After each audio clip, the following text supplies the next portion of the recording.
අපි අද ආරම්භ කරන්නේ පුතා ස්වභාවික විපත් කියන පාඩම් මේකකය. එතකොට භෞතික භූගෝල විද්‍යාව විෂයට අදාළ 13 වෙනි ශ්‍රේණියේ ප්‍රධාන පාඩමක් තමයි පුතේ ස්වභාවික විපත් කියලා කියන්නේ. එතකොට මෑත කාලේ ඉනව සාකච්ඡා වෙන ප්‍රධාන දැන් අපි දන්නවා දැන් මේ අනාගතයේදී ලංකාවට මුහුණ දෙන්න සිද්ධ වෙන එල් නීනෝ තත්ත්වයක් එක්ක නේ ඒ වගේම පසුගිය කාලය තුල ඔය දිත්කාසුලි කුණාටුව පැමිණීමත් එක්ක නේ ලංකාව තුලත් නිරන්තරයෙන්ම කතා බහට ලක්වන මාතෘකාවක් තමයි පුතේ ස්වභාවික විපත් සහ ස්වභාවික ආපදා. නැත්නම් ස්වභාවික උපද්‍රව සහ ආපදා කියලා කියන්නේ. ඒ නිසා අතිශය වැදගත් පාඩම් මාතෘකාවක්. මොකද විෂය නිර්දේශයට අමතරව මේ පාඩම පුතාලගේ දෛනික ජීවිතයටත් ඉතාමත් වැදගත් වෙන පාඩම් මේකකයක් වෙනවා. හරි. එහෙනම් අපි යමු පාඩමට මෙහෙම.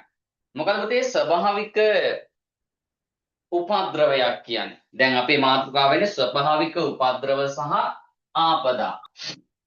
අපි ස්වභාවික විපත් කියලා කතා කරාට මේකේ මාතෘකාව වෙන්නේ පුතා ස්වභාවික උපද්‍රව සහ ආපදා.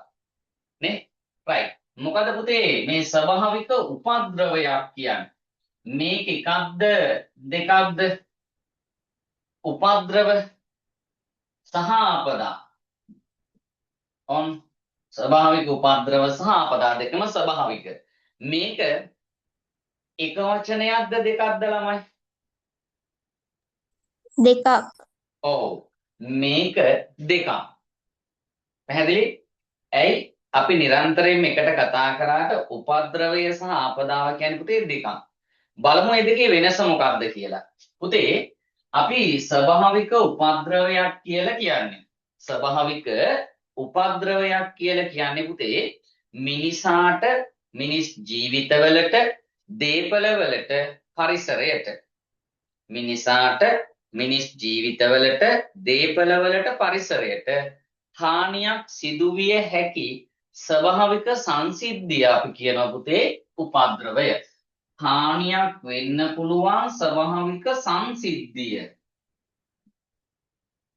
ස්වභාවික සංසිද්ධියට අපි කියන්නේ පුතා මොකද්ද? උපද්‍රවය. එතකොට ඒ ඇතිවන ස්වභාවික සංසිද්ධිය නිසා සිදුවන හානිය අපි කියන්නේ පුතා මොකද්ද? ආපදාව. හානිය අපි කියන්නේ පුතා මොකද්ද? ආපදාව. අපි හිතමු මෙහෙම භෞතික පරිසරයේ මානව ක්‍රියාකාරකම් වලින් තොර ප්‍රදේශයක ගම් වතුර තත්ත්වයක් නිර්මාණය වෙන ස්වභාවික ක්‍රියාවලියක් නිසා. ස්වභාවිකව තියෙන ගංගා නිම්නයක් තියෙනවා. හරි. මේ ගංගා නිම්නයට අධික වර්ෂාපතනයක් ලැබිලා හරි මේ ගංගේ තියෙන ජල ප්‍රමාණය මෙන්න මේ ගම් යුරු දෙපස විසිරුවා හරිනවා. අපි ඔකට කියනවනේ පුතේ ගම් වතුර කියලා. එතකොට මේ නිසා මේ ප්‍රදේශවල මානව කටයුතු මුකුත් නැහැ. හැබැයි ගඟ පිටාර ගලල යනවා. පුතේ ඒක ස්වභාවික සංසිද්ධියක්. ඒක ස්වභාවික සංසිද්ධියක්. ඒ නිසා අපි මේ වගේ අවස්ථාවක කියන්නේ උපද්‍රවයක් කියලා. හැබැයි මේ ගම් නිම්න ප්‍රදේශයේ පුතේ මානව කටයුතු සිද්ධ වෙලා නේ මේ ගංගා නිම්න ප්‍රදේශවල මිනිස්සු ජනාවාසකරණය කරගෙන ඉන්නවා. මිනිස්සු වගා කරලා තියෙනවා. මේන මේ ගඟ පිටාර ගැනීමත් එක්ක ඔම ගඟේ ජල මට්ටම ඉහළට ඇවිල්ලා පුතේ මෙන්න මේ නිවාසවලට ජීවිතවලට දේපලවලට හානියක් සිද්ධ වෙනවා. මේ නිවාසවලට ජීවිතවලට දේපලවලට හානියක් සිද්ධ වෙනවා. අන්න අපි කියනවා ඒ සිදුවන හානිකර තත්ත්වය පුතේ මොකද්ද? ආපදාව කියන්නේ. පැහැදිලිද? එහෙනම් භෞතික පරිසරයේ නැත්නම් මිනිසාට මිනිස් ජීවිතවලට දේපලවලට පරිසරයට හානියක් සිදු විය හැකි ස්වභාවික සංසිද්ධිය පුතේ උපද්‍රවය. ඒ ස්වභාවික සංසිද්ධි නිසා සිදුවන හානිය අපි කියනවා පුතා මොකද්ද? ආපදාව කියලා. වැඩේ පැහැදිලිද? තේරුණාද? දැන් උපද්‍රවයක් සහ ආපදාවක් අතර වෙනස පැහැදිලි කරන්න කිව්වොත් ඔය විදිහට තමයි අපි කියන්නේ. මිනිසාට මිනිස් ජීවිතවලට දේපලවලට පරිසරයට හානියක් සිදු විය හැකි ස්වභාවික සංසිද්ධිය උපද්‍රවය. ඒ ස්වභාවික සංසිද්ධියෙන් හේතුවෙන් සිදුවන හානිය අපි කියනවා පුතේ ආපදාව කියලා. වැඩේ පැහැදිලිද? ළමයි right අපි යන් ටියුට් එකට ඕන් තියෙනවා ස්වභාවික උපද්‍රව සහ ආපදා හැඳින්වීම කියලා බලමු. වර්තමානයේදී ස්වභාවික උපද්‍රව හා ආපදා ප්‍රබල ගැටලුවක් ලෙස හඳුනාගත හැකිය. ආපදාව හඳුනා ගැනීමට පෙර උපද්‍රවය හඳුනා ගැනීම අවශ්‍ය වේ. පෘථුවිය මත ජීවය බිහිවීමත් සමග ස්වභාවික උපද්‍රවද ඇරඹී ඇතැයි නිගමනය කළ හැකිය. එහෙත් ඒවායේ ක්‍රියාකාරීත්වය මෙන්ම හානිය පිළිබඳව එකල මිනිසුන් තුළ තිබූ අවබෝධය ප්‍රමාණවත් නොවිය. හරි. බොහෝ විට ඒවාට මිත්‍යා විශ්වාසද රැඳී තිබුණි. කෙසේ වුවද වර්තමානයේ විද්‍යාව හා තාක්ෂණයේ දියුණුව සමග භෞතික පරිසරයේ වෙනස්කම් මෙන්ම ඒ තුළින් ඇතිවිය හැකි හානිය පිළිබඳව අවබෝධයක්ද මිනිසාට ලැබුණි. රයිට්. ඔය විදිහට විස්තරය තියෙනවා පුතේ. ඊට පස්සේ අපිට තියෙන ටියුට් එකේ නිර්වචනය ලියා ගන්න. නේ මොකද්ද උපද්‍රවය කියන්නේ මොකද්ද ආපදාවක් කියලා කියන්නේ. මෙන්න මම ඔයාලට දැන් ස්ක්‍රීන් එක ෂෙයා කරනවා. බලමු ස්ක්‍රීන් එක ගැටලුවක් නැතුව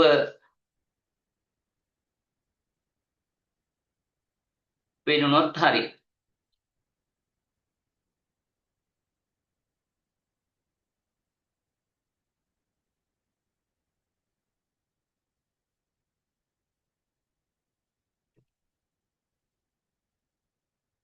මට කියන්න බලන්න පුතේ මේ ස්ක්‍රීන් එක පැහැදිලිව පේනවද?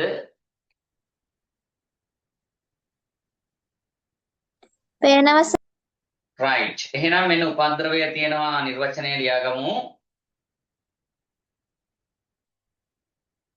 රයිට්. ස්වභාවික ක්‍රියාවලිය හේතුවෙන්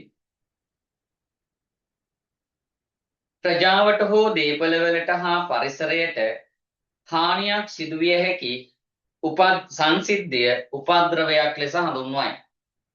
ස්ක්‍රීන් එකේ තියෙනවා බලාගෙන ඉක්මනට උපද්‍රව හඳුන්වා ගැනීම තැන නිර්වචනය තුළ හිස්තැන තුළ ටියුට් එකේ ලියා ගන්න. ස්වභාවික ක්‍රියාවලිය හේතුවෙන් ප්‍රජාවට දේපළවලට හා පරිසරයට හානියක් සිදුවිය හැකි සංසිද්ධිය උපද්‍රවයක් ලෙස හඳුන්වයි කියලා තියෙනවා. ලියාගමු.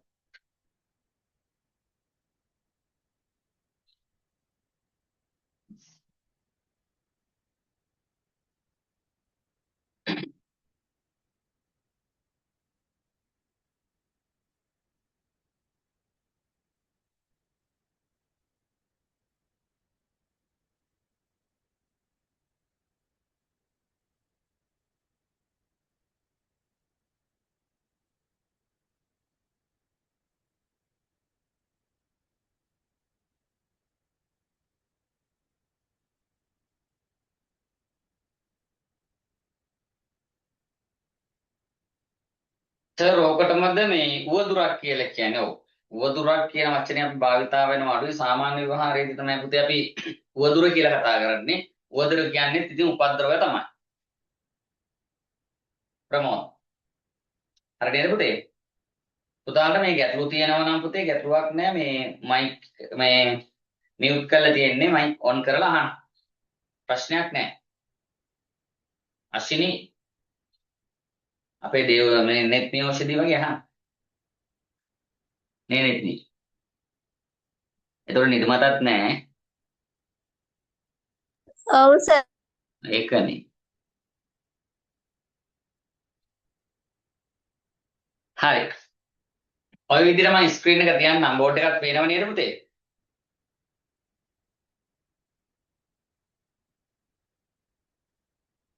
හරි.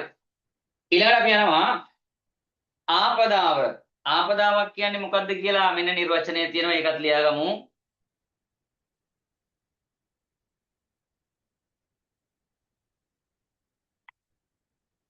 ආපදාව මේ තියෙන්නේ උපද්‍රවයක් මිනිස් ජීවිතවලට දේපළවලට හා පරිසරයට හානි සිදුවන අයුරින් සක්‍රිය වීම උපද්‍රවයක් වශයෙන් හැඳින්වේ. ලියා ගන්න. උපද්‍රවයක් මිනිස් ජීවිතයට දේපළවලට හා පරිසරයට හානි වන අයුරින් ක්‍රියාත්මක වීම ආපදාවක් වශයෙන් හැඳින්වයි. ඒකත් ලියා ගන්න.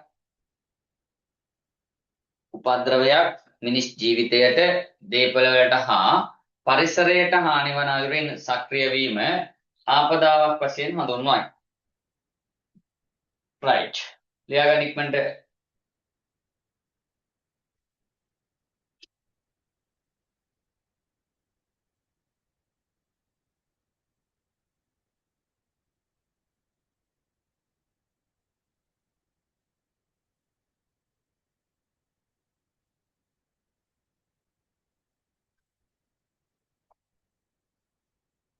ඉක්මනට ලියා ගන්න.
හරි.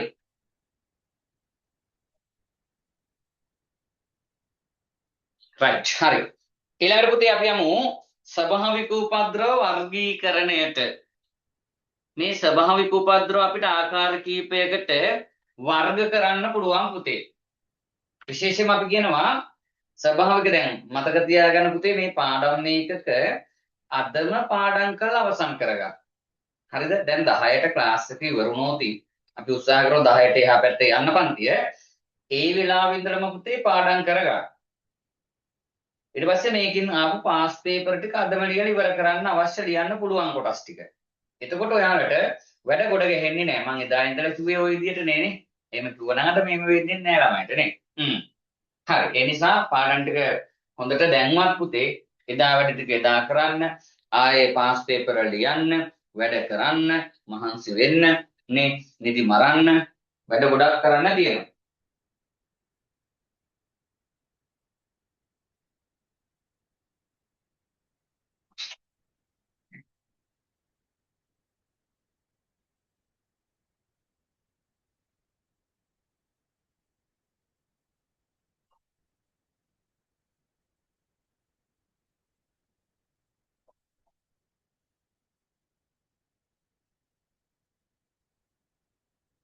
හරි. දැන් අපි කිව්වා මිනිසාට මිනිස් ජීවිතවලට පරිසරයට හානියක් සිදුවිය හැකි ස්වභාවික සංසිද්ධිය උපද්‍රවය, ස්වභාවික සංසිද්ධිය නිසා සිදුවන හානිය ආපදාව කියලා පුතේ.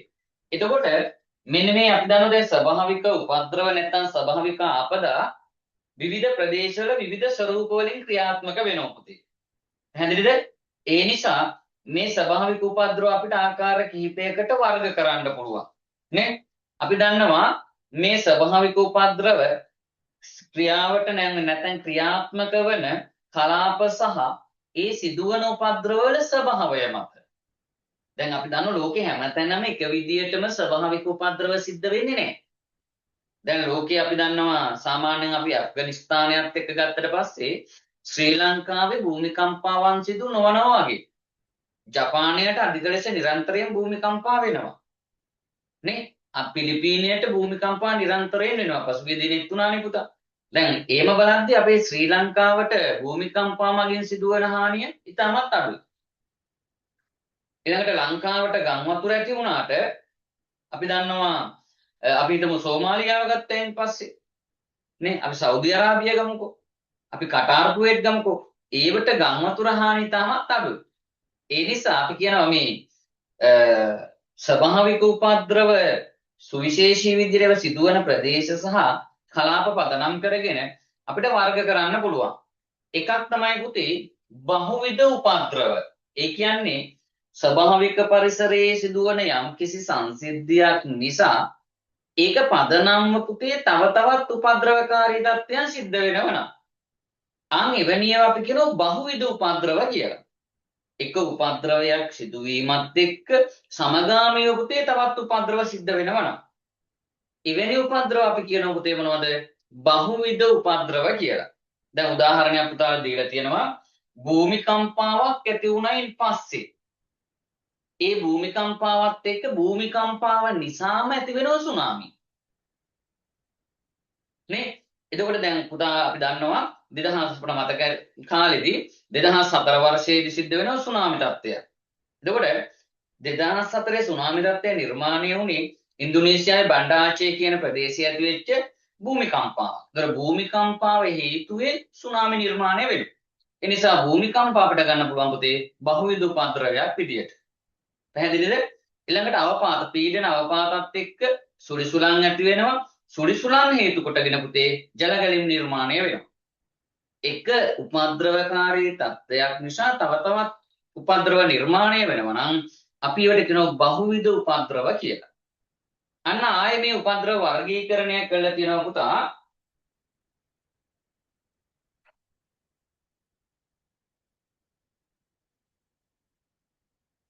නිශ්චිත කලාපයක සිදුවන උපද්‍රව. ඒ කියන්නේ නිශ්චිත ප්‍රදේශයක කලාපයක. දැන් අපි කිව්වා දැන් මීට පෙර අපි කතා කරා දැන් සාමාන්‍යයෙන් පුතේ යමහල් ක්‍රියාකාරීත්වයක් දැන් ලංකාවේ ගිනි කඳු නැහැනේ. එහෙනම් යමහල් ක්‍රියාකාරීත්වය අපිට හඳුනා ගන්න පුළුවන් සුවිශේෂී ප්‍රදේශ තියෙනවා. හරිද? දැන් භූමිකම්පා සිදුවන සුවිශේෂී ප්‍රදේශ තියෙනවා. හිමකඳු පතනය වෙලා හානි සිද්ධ වෙන උපද්‍රවකාරී තත්ත්වයන් නැත්නම් ආපදාවන් නිර්මාණය වෙන ප්‍රදේශ තියෙනවා. දැන් අපි දන්නවා ලංකාව ශ්‍රී ලංකාව ගත්තයින් පස්සේ ශ්‍රී ලංකාව තුළ භූමිකම්පා ඉතාමත් අවමයි පුතේ. යමහල් විදාරණයක් ඇත්තෙම නැහැ. ශ්‍රී ලංකාවට ටොනාඩෝ ඇති වෙන්නෙත් නැහැ. ශ්‍රී ලංකාව තුළ හිමකඳු ප්‍රපතනය වෙන්නෙත් නැහැ. පැහැදිලිද? ඒකට ඒකට හේතුව මේ භූමිකම්පා යමහල් විදාරණය ටොනාඩෝ හිමකඳු වගේ ඒ තත්ත්වයන් නිර්මාණය වෙන ප්‍රදේශ වලින් බැහැරව තමයි ලංකාව තියෙන්නේ. පැහැදිලිද? එතකොට දැන් ටොනාඩෝ තත්ත්වයක් නිර්මාණය වෙන්න නම් ඒකට සුවිශේෂී පාරිසරික තත්ත්වයන් තියෙනවා. දැන් හිමකඳු ප්‍රපතනයක් වෙන්න නම් ශීත ප්‍රදේශවල විශාල ග්ලැෂියර් යායවල් තියෙන්න ඕන. ඒව නැති නිසා අපිට ඒව සිද්ධ වෙන්නේ නැහැ. භූමිකම්පා යමහල් විදාරණයක් වෙන්න නම් අපි තැටිමායිම් ආශ්‍රිත ප්‍රදේශයක ඉන්න ඕන. එහෙනම් අපේ රට ශ්‍රී ලංකාව ඒ වගේ තැටිමායිම් ප්‍රදේශයක නැහැ. ඒ නිසා ඒ වගේ තත්ත්වයන් නිර්මාණය වෙන්නේ නැහැ. එහෙනම් අපි දන්නවා මේ භූමිකම්පා යමහල් විදාරණය ටොනාඩෝ ඊළඟට හිමකඳු ප්‍රපතනය වගේ දේවල් සිද්ධ වෙන්නේ පුතේ යම් නිශ්චිත කලාපයක හෝ ප්‍රදේශයක. පැහැදිලිද? එහෙනම් අපි කිව්වා බහුවිධ උපද්‍රව තියෙනවා නිශ්චිත කලාපවල සිදුවන උපද්‍රව තියෙනවා. ඒතකොට නිශ්චිත කලාපවල සිදුවන උපද්‍රව විදිහට අපිට ගන්න පුළුවන් භූමිකම්පා යමහල් විදාරණය ටොනාඩෝ හිමකඳු ප්‍රපතනය වගේ දේවල්. ඊගාවට අපි කතා කරමු කුමන හෝ කලාපයක මේ කුමන හෝ කලාපයක සිදුවිය හැකි උපද්‍රව. ඒතකොට නිශ්චිත නෑ පුතේ. දැන් අපි භූමිකම්පාවක් සිදු නොවනවයි කියන්නේ අපි යමහල් විදාරණයක් අපේ රටේ සිදු නොවනවයි කියන්නේ අපිට තැටිමායිම් ප්‍රදේශයක තමයි මේව සිද්ධ වෙන්නේ. ශ්‍රී ලංකාව තැටිමායිම් ප්‍රදේශවලින් බැහැරව තියෙනවා. ඒ නිසා අපිට ඒවයින් සිදුවන හානිය අවමයි කියලා අපිට කියන්න පුළුවන්. හැබැයි අපිට කියන්න බෑ සුලිසුලන් වලින් හානි වෙන්නේ නැහැ කියන්න බෑ. අකුණු සැර ඇති වෙන්නේ නැහැ කියන්න බෑ. ජල ගැලීම් නැති වෙන නැහැ කියලා කියන්න බෑ. ඒ නිසා සුලිසුලන් අකුණු සැර ජල ගැලීම් ආදී දේවල් පුතේ අපි කියනවා ලෝකේ ඕනෑම ප්‍රදේශයක සිද්ධ වෙන්න පුළුවන් ස්වභාවික උපද්‍රව. පැහැදිලිද? එහෙනම් ස්වභාවය සහ කලාපණුව අපිට උපද්‍රව වර්ග කරන්න පුළුවන් පුතේ ආකාර කීයකටද? 3කට. මොකද 3? හයියෙන් කෑ ගහලා කියන්න. බහුවිධ උපද්‍රව, නිශ්චිත කලාපයක සිදුවන උපද්‍රව, කුමන හෝ කලාපයක සිදුවන උපද්‍රව. පැහැදිලි? right. ඊට පස්සේ මේ ස්වභාවික උපද්‍රව සිදුවන ශේෂ්ත්‍ර අනුව අපට වර්ගීකරණය කරන්න පුළුවන්. මේ ස්වභාවික උපද්‍රව සිදුවන ශේෂ්ත්‍ර අනුව අපට වර්ගීකරණය කරන්න පුළුවන්. මෙන්න මේ විදිහට. ඒ කියන්නේ මෙන්න මේ ස්වභාවික උපද්‍රව සිදුවන ශේෂ්ත්‍ර අනුව වර්ගීකරණය කරන්න පුළුවන්. එකක් තමයි පුතේ අපි කියනවා භූවිද්‍යාත්මක උපද්‍රව. භූවිද්‍යාත්මක උපද්‍රව. භූවිද්‍යාත්මක උපද්‍රව කියන්නේ මොනවද මේ? ඔව් භූවිද්‍යාත්මක උපද්‍රව කියන්නේ පුතේ භූවිද්‍යාත්මක උපද්‍රව කියන්නේ ළමයි. ඔව් ඔව්. අපි දන්නවා මේ අපේ ශිලාගෝලය මත පදනම් වෙලා භූමිය මත පදනම් වෙලා උපද්‍රවකාරී තත්ත්වයන් නිර්මාණය වෙනවා නම් අපි කියන ඒවා භූවිද්‍යාත්මක උපද්‍රව කියලා. දැන් උදාහරණයක් විදිහට අපි කියනවා භූමිකම්පා, යමහල් විදාරණය, භූ චලන, නායය මේවා අපි කියන්නේ පුතා මොනවද? භූවිද්‍යාත්මක උපද්‍රව. මොනවද? භූවිද්‍යාත්මක උපද්‍රව. හරිද? ශිලාගෝලය මත පදනම් වෙලා නිර්මාණය වෙන උපද්‍රව වලට අපි කියනවා පුතේ භූවිද්‍යාත්මක උපද්‍රව කියලා. මොනවද අපි කිව්වා? භූමිකම්පා, යමහල් විදාරණය, නායම්, භූ චලන නේ ඒව අපි කියන්නේ පුතේ මේ භූවිද්‍යාත්මක උපද්‍රව ශිලාගෝලය මත පදනම් වෙලා නිර්මාණය වෙන උපද්‍රවකාරී තත්ත්වය. දෙවෙනි එක අපි කියන පුතේ දේශගුණ විද්‍යාත්මක උපද්‍රව. දේශගුණ විද්‍යාත්මක උපද්‍රව. ඒ කියන්නේ මේ වායුගෝලය පදනම් වෙලා උපද්‍රව සිද්ධ වෙනවා නම් වායුගෝලීය ක්‍රියාකාරීත්වයන් නිසා උපද්‍රව සිද්ධ වෙනවා නම් අපි ඒවට කියන්නේ දේශගුණ විද්‍යාත්මක උපද්‍රව. එහෙනම් අපි දන්නවා ගම් වතුර. සර් ගම් වතුර ඇති වෙන්නේ භූමියේනේ. ඒක භූවිද්‍යාත්මක උපද්‍රවයක් නෙමෙයිනේ.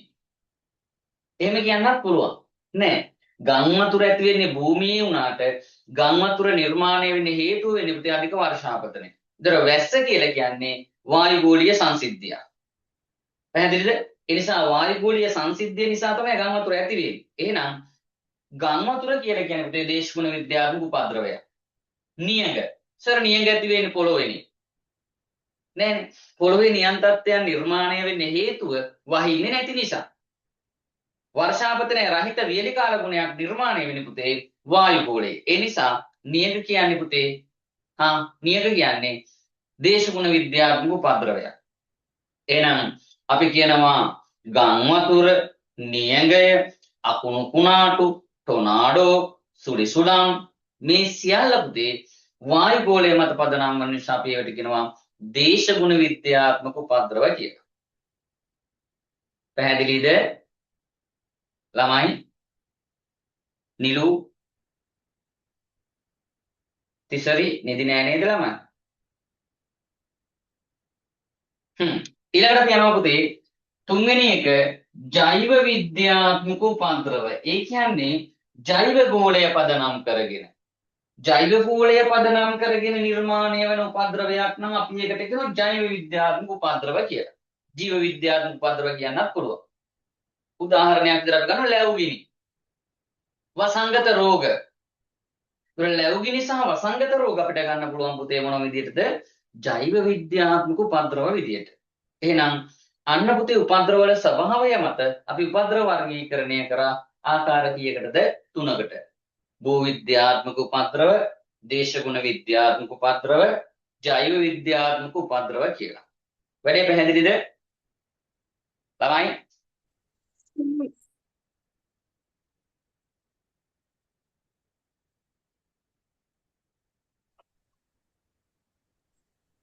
සර් ලැබුගිනි ඇති වෙන රටවල් මොනවයි? ලැබුගිනි ඇති වෙන ඇමරිකා එක්සත් ජනපදයේ කැලිෆෝනියා ප්‍රාන්තයේ සිද්ධ වෙනවා. ඕස්ට්‍රේලියාවේ පර්ත් සහ ඇඩ්ලේඩ් කියන ප්‍රදේශවල සිද්ධ වෙනවා. වියලි දේශගුණයක් තියෙන ප්‍රදේශවල බොහෝ විට පුතේ ලැබුගිනි තත්ත්වයන් නිර්මාණය වෙනවා. ප්‍රසිද්ධම ඇමරිකා එක්සත් ජනපදයේ කැලිෆෝනියා. ඕස්ට්‍රේලියාවේ ඔය පර්ත් සහ ඇඩ්ලේඩ් කියන ප්‍රදේශයන් ඊට අමතරව අපි කියන නැගෙනහිර ඕස්ට්‍රේලියානු ප්‍රදේශයන්. පැහැදිලිද? ලැබුගිනි තත්ත්වයන් නිර්මාණය වෙනවා. වේලි කාල ගුණයේ හේතුවෙන් තමයි පුතේ ලැබුගිනි තත්ත්වයන් නිර්මාණය වෙන්නේ. හරි. එන්න right. ඕන් අපි ස්වභාවික උපද්‍රව වර්ගීකරණය කරා. හරිද? ආයෙ මතක් කරමු ස්වභාවික උපද්‍රවයක් කියන්නේ මොකද පුතේ? ස්වභාවික උපද්‍රවයක් කියන්නේ මිනිසාට මිනිස් ජීවිතවලට පරිසරයට හානියක් සිදු විය හැකි සංසිද්ධිය ස්වභාවික උපද්‍රව. ආපදා කියන්නේ උපද්‍රව නිසා ඇතිවන හානිය අපි කියනවා පුතේ ආපදාවන් කියලා. වැඩේ පැහැදිලිද ළමයි?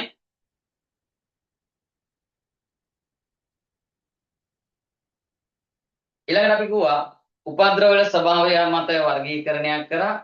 බහුවිධ උපද්‍රව, නිශ්චිත කලාපයක සිද්ධ වෙන්න පුළුවන් උපද්‍රව, ඕනෑම ප්‍රදේශයක සිදු විය හැකි උපද්‍රව. ඊළඟට ස්වභාවික උපද්‍රවය ජනනය වෙන ස්වභාවය අනුව පදනම් කරගෙන අපි වර්ගීකරණයක් කරා. භූ විද්‍යාත්මක උපද්‍රව, දේශගුණ විද්‍යාත්මක උපද්‍රව සහ ජෛව විද්‍යාත්මක උපද්‍රව කියලා. හරි නේද ළමයි? වැඩේ තේරුණා? ඉදිරියට යමුද? දැහැමි?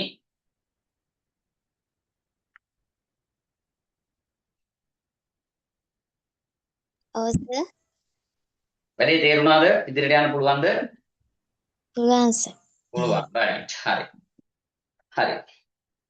ඊළඟට අපි යනවා පුතේ ඕන් දැන් උපද්‍රව ගැන කතා කරලා අපි යනවා එකින් එක උපද්‍රව කිහිපයක් අරගෙන සාකච්ඡා කරන්න. එකින් එක උපද්‍රව කිහිපයක් අරගෙන සාකච්ඡා කරන්න. right. පළවෙනි එක අපි ගන්නවා භූමිකම්පා. මොකද්ද? භූමිකම්පා. මොකද මේ භූමිකම්පා කියලා කියන්නේ? භූමිකම්පාවක් කියන්නේ පුතා භූමිකම්පාවක් කියන්නේ අපි නිකන් නිර්වචනයක් අහමුද බලන්න කාගෙන් හරි.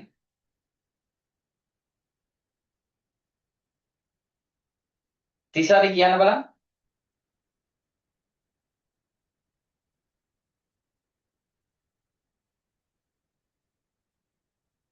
හරි ඕනේ අමාරුවේ දාන්න ඕනේ සර් නේ හරි. right. අපි කියනවා ස්වභාවික පුතේ භූමිකම්පා කියලා කියන්නේ. දැන් මට කියන්න භූමිකම්පා කියන්නේ මොන උපද්‍රවයක්ද? භූමිකම්පා කියන්නේ මොන උපද්‍රවයක්ද? භූ විද්‍යාත්මකද, ජීව විද්‍යාත්මකද, දේශගුණ විද්‍යාත්මකද? ඔව් අපි කියනවා භූ විද්‍යාත්මක උපද්‍රවයක්. හරි. අපි බලමු මේ භූමිකම්පාවක් කියලා කියන්නේ මොකක්ද? පුතේ භූමිකම්පාවක් කියලා කියන්නේ අපි කියනවා මේ පෘථුවිය අභ්‍යන්තරයේ සිදුවන සෙලවීම නිසා නැත්නම් ගැස්සීම් සහ සෙලවීම නිසා සංචිත වන භූ අභ්‍යන්තරයේ සංචිත වන අධික ශක්තිය තරංගාකාරයෙන් පොළොව තලය මතු පිටට පැමිණීමේ ක්‍රියාවලිය අපි කියනවා පුතේ භූමිකම්පාවක් කියලා. නැත්නම් පෘථුවිය අභ්‍යන්තරයේ සිදුවන ක්‍රියාකාරීත්වයන් නිසා මේ පොළොව තලයේ සිදුවන සෙලවීම සහ ගැස්සීම් වලට අපි කියනවා සරලව භූමිකම්පාවක් කියලා. හරි බලමු අපි භූමිකම්පාවක් නිර්මාණය වෙන්නේ කොහොමද? දැන් අපි කිව්ව මේ පෘථුවිය ගත්තයින් පස්සේ පෘථුවියේ පුතේ අපි කතා කරා මේ පෘථුවි කබොල නිර්මාණය වෙලා තියෙන එකිනෙකට වෙනස් චලනයන් සහිත භූතැටි විදිහට නේ අපි දන්නවා මේ පෘථුවි මතු පිට කබොල ගත්තයින් පස්සේ මේ කබොල සකස් වෙලා තියෙන්නේ එකිනෙකට වෙනස් චලනයන් සහිත භූතැටි විදිහට. ඒ අනුව අපි දන්නවා ප්‍රධාන භූතැටි වර්ග 7ක් තියෙනවා. ඊට අමතරව අප්‍රධාන භූතැටි තියෙනවා. right. මම මේ කතන්දරෙත් කියාගෙන යන්නම්කො මෙහෙම. පුතේ පෘථුවිය අභ්‍යන්තරික සැකැස්ම ගත්තයින් පස්සේ දැන් මේ භූමිකම්පා වලටත් මේ ඕන යමහා නිර්ධාරණයටත් ඕනි නිසා මම මෙහෙම පැහැදිලි කරනවා. අපි දන්නවා අපි ඉගෙනගෙන තියෙනවා පුතේ මේ පෘථුවියේ අභ්‍යන්තරික සැකැස්ම ගත්තයින් පස්සේ මේ බලන්න මේ පෘථුවියේ අභ්‍යන්තරික සැකැස්ම ගත්තයින් පස්සේ අපි දන්නවා මේ පෘථුවියේ අභ්‍යන්තරය ප්‍රධාන ස්තර 3කින් සමන්විතයි. ඔය විදියට. මොකද ප්‍රධාන ස්තර 3? හරි. අපි කියනවා මතු පිටින්ම තියෙන ස්තරය පෘථුවි කබොල. මතු පිටින්ම තියෙන පෘථුවි කබොල. ඊළඟට තියෙනවා පුතේ මොකද්ද? ප්‍රාවරණය. ඊළඟට තියෙනවා හරය. දැන් මේ අපි කතා කරන්නේ භූමිකම්පාවක් ඇති වෙන්නේ කොහොමද? මොකද මේ භූමිකම්පාවන් කියන්නේ කියන එක ගැන. අපි සරල නිර්වචනයක් කියලා දුන්නා. මේ භූ අභ්‍යන්තරයේ සිදුවන සංසිද්ධීන් නිසා අභ්‍යන්තරයේ ගබඩා වෙන ශක්තිය එකවරම නිදහස් වීම නිසා ඇතිවන ගැස්සීම් සහ සෙලවීම වලට අපි කියනවා පුතේ භූමිකම්පාවන් කියලා. එතකොට මේ භූමිකම්පාවක් ඇති වෙන්නේ කොහොමද? ඒකට හේතු වන සාධක ටික තමයි දැන් කතා කරගෙන යන්නේ. මොකද්ද මේ සංසිද්ධිය? ගැන හොඳ අදහසක් ගන්න. හොඳ අවබෝධයක් ගන්න ඕන නිසා අපි පෘථිවි අභ්‍යන්තරය ගැන චුට්ටක් කතා කරමු. පුතේ අපි දන්නවා පෘථිවි අභ්‍යන්තරික සැකැස්ම ගත්තයින් පස්සේ ප්‍රධාන ස්තර කීයද? 3යි. හරය, ප්‍රාවරණය, කබොල. මේවායි තියෙන පුතේ පාෂාණවල රසායනික සංයුතියේ වෙනස්කම් සහ උෂ්ණත්වයේ සිදුවන වෙනස්කම් නිසා මේවත් අපි උපකොටස් වලට බෙදුවා. මොකද්ද? හරය කොටස් දෙකයි. ඇතුළත හරය සහ පිටත හරය. එහෙම නැත්නම් අභ්‍යන්තර හරය සහ බාහිර හරය. ප්‍රාවරණයක් කොටස් දෙකයි. මොකද කොටස් දෙක? පහළ ප්‍රාවරණය සහ ඉහළ ප්‍රාවරණය. කබොලත් කොටස් දෙකයි. සාගරික කබොල සහ මහද්වීපික කබොල. හරිනේ. අපි කිව්ව පුතේ මෙන්න මේ අභ්‍යන්තර හරය. හරිද? මේ අභ්‍යන්තර හරය සකස් වෙලා තියෙන්නේ අධික විකිරණශීලී මූලද්‍රව්‍යයන්ගේ. අධික විකිරණශීලී මූලද්‍රව්‍යයන්ගේ. මොනවද ඒ? අන්න හරිය. යුරේනියම්, තෝරියම්, නිකල්, ෆෙරස් කියන අධික විකිරණශීලී මූලද්‍රව්‍යයන්ගේ මේ අභ්‍යන්තර හරය සකස් වෙනවා. හරිද? එතකොට මේ අභ්‍යන්තර හරයේ තියෙන මේ විකිරණශීලී මූලද්‍රව්‍ය වල සිදුවන රසායනික ප්‍රතික්‍රියාවන් නිසා පුතේ අධික තාපයක් ජනනය වෙනවා. ඒ තාපය සෙල්සියස් අංශක පුතේ 6000ක තරම් උෂ්ණත්වයක්. එහෙනම් අපි තේරුම් ගන්නවා පෘථිවි අභ්‍යන්තරයේ ඇතිවන තාපය අභ්‍යන්තර හරයේ තියෙන තාපය සෙල්සියස් අංශක 6000ක් තරම් වැඩි. එතකොට මෙන්න මෙහෙම ජනනය වෙන තාපය පුතේ සංවහන ධාරා විදියට බාහිර හරය, පහළ ප්‍රාවරණය, ඉහළ ප්‍රාවරණය හරහා ඉහළට ගමන් කරනවා මේ විදියට. ඕම. එතකොට මේ ඉහළ නගින සංවහන ධාරා පුතේ නැත්නම් මේ රත් වෙච්ච තාප ධාරාවන් ටික ඉහළට ගමන් කරනකොට හරයෙන් ඈත් වෙනවනේ. ඈත් වෙන්න සංවහන ධාරාවල පුතේ උෂ්ණත්වය අඩු වෙනවා. අඩු වෙනකොට මේ සංවහන ධාරාවල බර වැඩි වෙනවා.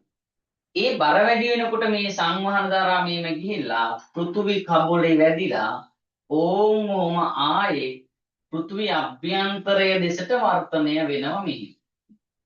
මේ විදියට වර්තනය වෙනවා. ඕම මොනවද මේ වර්තනය වෙන්නේ? සංවහන ධාරා. එතකොට මේ සංවහන ධාරා නිසා පුතේ මේ සංවහන ධාරාවල බලපෑම නිසා පුතේ මේ පෘථිවි කබොල දුර්වල සහ අස්ථායි ස්ථාන වලින් කැඩෙනවා. මේ පෘථිවි කබොල දුර්වල සහ අස්ථායි ස්ථාන වලින් කැඩෙනවා.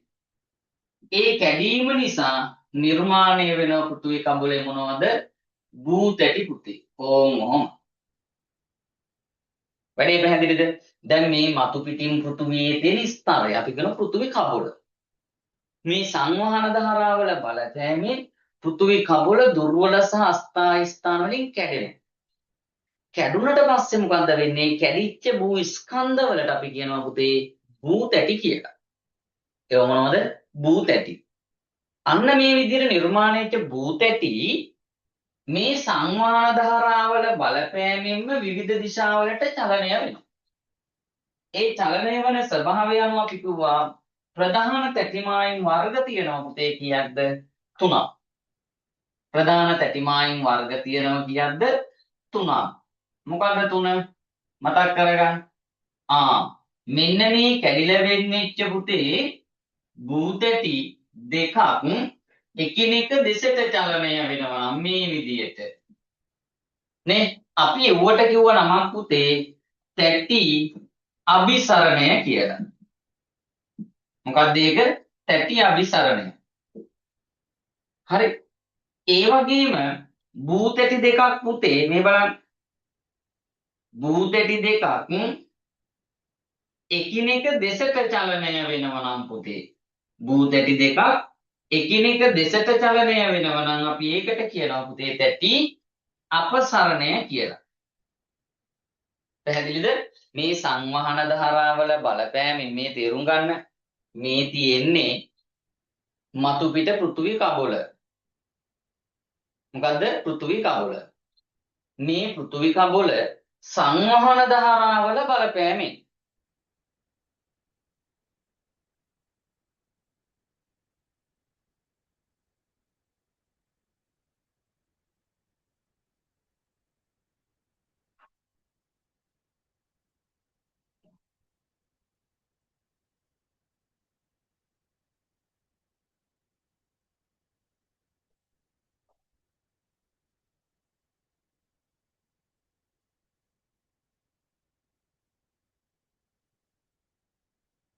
හරි. අපි කිව්ව පුතේ මේ භූ අභ්‍යන්තරය කියන්නේ අභ්‍යන්තර හරයේ ඇතිවන සංවහන ධාරාවල බලපෑමෙන් භූ අභ්‍යන්තරයේ මේ සකස් වෙලා තියෙන අභ්‍යන්තර හරයේ තියෙන අධික විකිරණශීලී මූලද්‍රව්‍ය නිසා මොකද ඇති වෙන්නේ? සංවහන ධාරා ඇති වෙනවා. ඒ සංවහන ධාරා මේ ක්‍රමානුකූලව පෘථිවි තලයේ ඉහළට ගමන් කරනකොට සංවහන ධාරාවල බර මොකද්ද වෙන්නේ? වැඩි වෙනවා. සිසිල් වීමත් එක්ක. එතකොට මේ සංවහන ධාරා නැවත පුතේ පෘථිවි අභ්‍යන්තරයේ දෙසට ගමන් කරනවා. ඒ පෘථිවි අභ්‍යන්තරයේ දෙසට ගමන් කරනකොට මේ පෘථිවි කබොලට ඇති වෙන පුතේ අධික තෙරපීමක්. ඒ තෙරපීම නිසා මොකද්ද වෙන්නේ? මේ පෘථිවි කබොල පුතේ දුර්වල සහ අස්ථායී ස්ථාන වලින් කැඩෙනවා. දුර්වල සහ අස්ථායී ස්ථාන වලින් කැඩෙනවා. ඒ කැඩීම නිසා මෙන්න මේ විදිහට පුතේ මොනවද නිර්මාණය වෙන්නේ? භූතැටි නිර්මාණය වෙනවා. එතකොට ඒ භූතැටි පුතේ නිර්මාණය වන ස්වභාවය අනුව පුතේ ප්‍රධාන තැටිමායින් වර්ග තුනක් තියෙනවා. අපි කොහොමද පළවෙනි එක තමයි සංවහන ධාරාවල බලපෑමෙන් පුතේ භූතැටි දෙකක් එකිනෙක දෙසට චලනය වෙනවා. එකිනෙක දෙසට චලනය වෙනවා. එකිනෙක දෙසට චලනය වන තැටිමායින් වලට අපි කියනවා පුතේ අභිසරණ තැටිමායින් කියලා. ඒ වගේම සංවහන ධාරාවල බලපෑමෙන් භූතැටි දෙකක් පුතේ එකිනෙකින් දෙපසට චලනය වෙනවා. අපි ඌවට කියනවා අපසරණ තැටිමායින් කියලා. හරි. ඊළඟට තුන්වෙනි එක අපි කියනවා පුතේ මේ බලන්න. මේ භූතැටි දෙකක්. හරි. භූතැටි දෙකක් මේ විදියට එකිනෙකට සමාන්තරව චලනය වෙනවා නම් මෙහෙම. මේ කතන්දරය ඔලුවට ගන්න. මේ භූතැටිය මෙහෙට යනකොට මේ භූතැටිය මෙහෙට. දැන් භූතැටි දෙක චලනය වෙන්නේ එකිනෙකට සමාන්තරව. එහෙනම් භූතැටි දෙක එකිනෙකට සමාන්තරව චලනය වෙනවා නම් අපි කියන්නේ පුතා තීර්යක් තැටි මායිම් කියලා. පැහැදිලිද? එහෙනම් පෘථුවි අභ්‍යන්තරයේ සිදුවන සංවහන ධාරාවල බලපෑමෙන් පෘථුවි කබොල අස්ථාවර ස්ථානවලින් කැඩෙනවා. ඒ කැඩීම නිසා හැදෙන මොනවද? භූතැටි. ඒ භූතැටි සංවහන ධාරාවල බලපෑමෙන් පුතේ විවිධ දිශාවලට චලනය වෙනවා.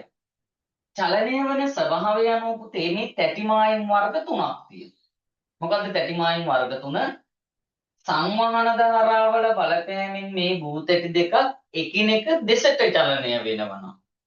අපි ඒකට කියනවා අභිසරණ තැටිමායි. ඒ වගේම සංවහන ධාරාවල බලපෑමෙන් භූතැටි දෙකක් එකිනෙකින් දෙපසට ගමන් කරනවා. අපි ඒකට කියනවා අපසරණ තැටිමායින් කියලා. ඒ වගේම භූතැටි දෙකක් පුතේ එකිනෙකට සමාන්තරව චලනය වෙනවා නම් අපි ඒකට කියනවා තීර්යක් තැටිමායින් කියලා. පැහැදිලිද? ඕම් අපි කියනවා තැටි චලනයන් සිදුවන ආකාරය. එතකොට මෙන්න මේ සංවහන ධාරා නිසා පුතේ මේ පෘථිවි කබොලේ සිදුවන සෙලවීම නිසා ඇතිවන ගැස්සීම් අපි කියනවා මොනවද? මොනවා කියලාද? භූමිකම්පා කියලා කියනවා. එතකොට අපි තේරුම් ගන්න ඕනේ හරියට ළමයි මේ තීර්යක් තැටි චලනයන් නිසා භූමිකම්පාවන් වෙනවද? ඔව්. ඒ භූතැටි දෙකක් එකිනෙකට ඇතිල්ලීගෙන ගියත් පුතේ එතන ගැස්සීමක් වෙනවා. සෙලවීමක් වෙනවා. ශක්තියක් ගබඩා වෙනවා. ඒ නිසා තීර්යක් තැටිමායින් ආශ්‍රිතව භූමිකම්පා වෙනවා. ඒ වගේම භූතැටි දෙකක් එකිනෙක දෙසට ගිහිල්ලා එකිනෙක ගැටෙනවා පුතා. එතකොට ඉතින් කොහොමත් හැදෙනවනේ භූමිකම්පා. අපි කියනවනේ මේ වගේ අභිසරණ තැටිමායන් විනාශකාරී තැටිමායන් කියලා. හරි. ඒ වගේම තමයි භූතැටි දෙකක් එකිනෙකින් ඈත් වෙනවා. මෙහෙම තියෙන භූතැටි දෙකක් ඈත් වෙනවා. මේ ඈත් වීම නිසා කෙලවීම සිද්ධ වෙන්නේ නැද්ද? වෙනවා. වෙනවා. ඒ නිසා අපි කියනවා තීරයක් තැටිමායින් වලත් අபிසරණ තැටිමායින් වලත් පුතේ අපසරණ තැටිමායින් වලත් මොනවද සිද්ධ වෙන්නේ? භූමිකම්පාවන් සිද්ධ වෙනවා. වැඩි පැහැදිලිද? එතකොට තාම භූමිකම්පාවක ක්‍රියාකාරීත්වය කිව්වේ නැහැ. හරිද? මේ කිව්වේ දැන් මගේ පුතාට අවබෝධයක් තියෙන්න ඕනේ භූමිකම්පා සිද්ධ වෙන්නේ මොන වගේ ප්‍රදේශවලද? මේන්න මේ තැටිමායින් ප්‍රදේශවල. මොකද තීරයක් තැටිමායින්, අபிසරණ තැටිමායින් සහ අපසරණ තැටිමායින් වල තමයි භූමිකම්පාවන් සිද්ධ වෙන්නේ. එතකොට අපි බලමු මේ තැටි ප්‍රදේශවල පුතේ භූතැටි ගැටීම නිසා හරිද මේ අபிසරණයකදී අපසරණයකදී තීරයක් තැටි චලනයකදී මේ තැටිවල අපි ගන්නවා ගැටීම නිසා මේ භූ අභ්‍යන්තරයේ සංචිත වෙන පුතේ අධික ශක්තියක්. හරිද? ඒ සංචිත වෙන අධික ශක්තිය මේ තරංගාකාරයෙන් පුතේ පොළොව තලයේ මතු පිටට පැමිණීම අපි කියනවා භූමිකම්පාවක් කියලා. හරිද? මේ තැටි චලනයන් නිසා භූ අභ්‍යන්තරයේ ගබඩා වන මේ අධික ශක්තිය තරංගාකාරයෙන් පොළොව තලයේ මතු පිටට පැමිණීම අපි කියනවා පුතේ මොකද්ද? භූමිකම්පාවක් කියලා. එතකොට මේ බලන්න මේ පොළොව අභ්‍යන්තරයේ මේ භූතැටි ගැටෙන තැන් තියෙනවනේ. ආන්ගේ ගැටෙන ස්ථානයට අපි කියනවා භූ අභ්‍යන්තරයේ භූමිකම්පාවක කේන්ද්‍රය කියලා. මොකද්ද? කේන්ද්‍රය. මේ කේන්ද්‍රයේ ඉඳලා ලම්බකව පොළොව තලය මතු පිට පිහිටන ස්ථානයට අපි කියනවා භූමිකම්පාවක නාභිය කියලා. අපි කියනවා මෙහෙම භූමිකම්පාවක පුතේ මේ භූ අභ්‍යන්තරයේ භූතැටි ගැටෙන ස්ථානයට අපි කියන්නේ භූමිකම්පාවක නාභිය කියලා. මේක මොකද්ද භූමිකම්පාවක නාභිය. නාභිය තියෙන්නේ යට පොළොව යට. ඒ කියන්නේ භූමිකම්පාවකදී මේ තැටි ගැටීම නිසා හරිද?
හරි බලාගන්න මෙහෙම.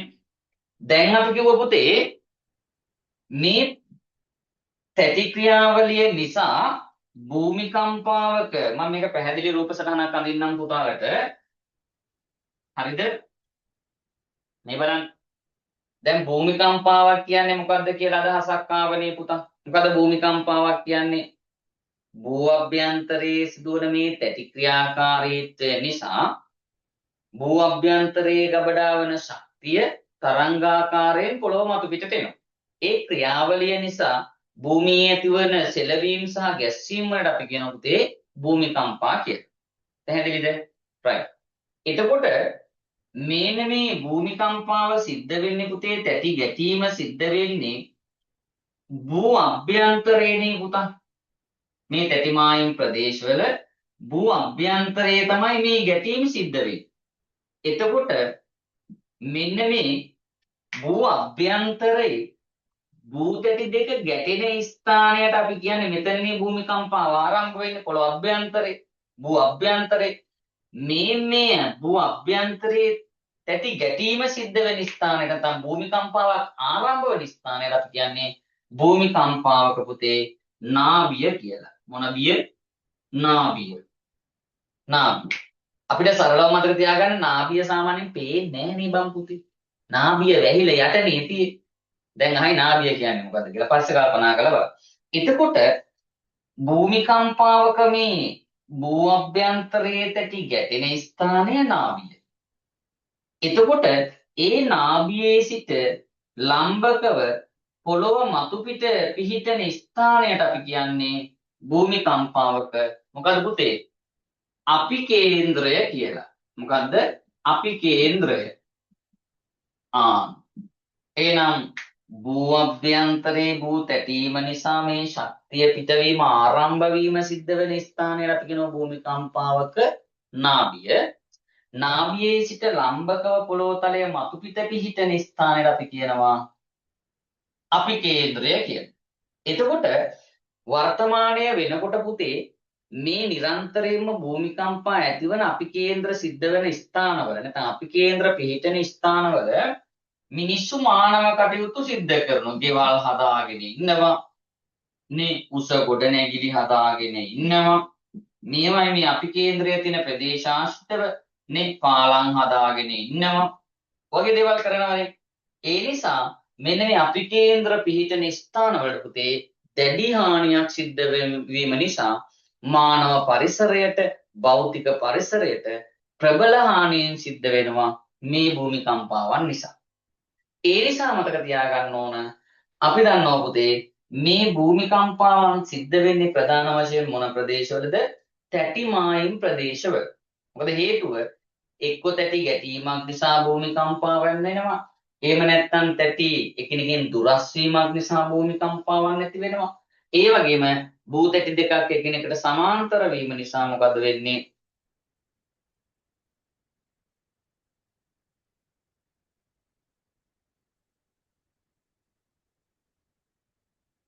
සමාන්තරව චලනය වීම නිසා පුතේ මොනවද සිද්ධ වෙන්නේ? භූමිකම්පාවන් සිද්ධ වෙනවා. පැහැදිලිද? ඒ නිසා මතක තියාගන්න ඕනේ ලෝකයේ භූමිකම්පා වැඩි වශයෙන් සිද්ධ වෙන්නේ මොන ප්‍රදේශවලද පුතේ? තැටි මායිම් ප්‍රදේශවල. ඒ නිසා අපි ලෝකයේ හඳුනා ගැනීම කරනවා පුතේ ලෝකයේ ප්‍රධාන නැත්නම් ලෝකයේ බහුලව භූමිකම්පාවන් සිදුවන ප්‍රධාන කලාපයන් හතරක්. හරිද? ලෝකයේ දැන් අපිට තේරෙන්න ඕනේ ලෝකයේ භූමිකම්පාවන් වැඩි වශයෙන් සිද්ධ වෙන්නේ තැටි මායිම් ප්‍රදේශවල. ඒ අනුව ලෝකයේ බහුලව භූමිකම්පාවන් සිදුවන ප්‍රදේශ හඳුනගෙන. එහෙම නැත්නම් අපි කියනවා පුතේ ලෝකයේ බහුලවම භූමිකම්පාවල අපි කේන්ද්‍රයන් පිහිටින ස්ථාන පදනම් කරගෙන භූ විද්‍යාඥයන් විසින් ලෝකයේ ප්‍රධාන භූමිකම්පා කලාප හතරක් හඳුනගෙන තියෙනවා. හරිද? හරි. ඒ ටික අපි මාක් කරගමු. මම ස්ක්‍රීන් එක ෂෙයා කරලා පැහැදිලි කරලා දෙන්නම් තව ටිකක්. ඒ නිසා බලමු තවදුරටත් අපි ස්ක්‍රීන් එකේ මේ සිතියමක ලකුණු කරලා මොනවද මේ භූමිකම්පා කලාප කියලා. පැහැදිලිද? රයිට්. අපි යන් ඉස්සරහට මේ විදියට.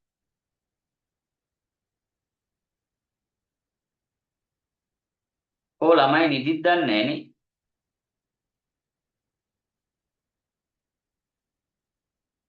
ළමයි ඔව් සර්. ඖෂධි විතරයි අවදියෙන් ඉන්නේ නේ. භූමිකම්පා තේරුණාද? අශිනි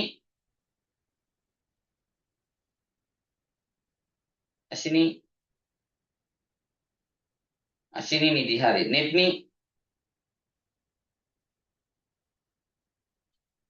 තේරුණා. දැහැමි තේරුණා සර්. නිලු චේතනා නිලුට නින්ද ගිහිල්ලා. තිසරි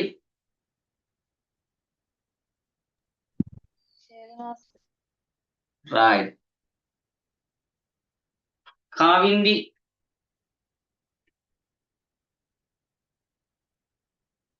කාවින්දිටත් නින්ද ගිහිල්ලා. විනුරි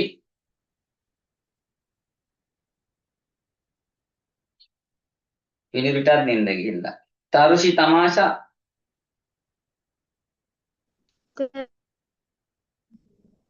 තරුෂි තේරුණා සර්. තරුෂිට තේරුණා. ප්‍රමෝද්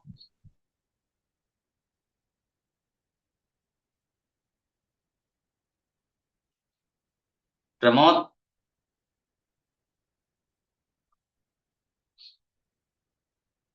මියුමි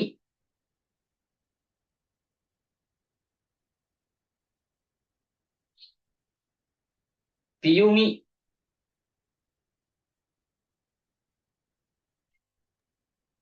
තේරුණා සර්. right තරු තේරුණා සර්.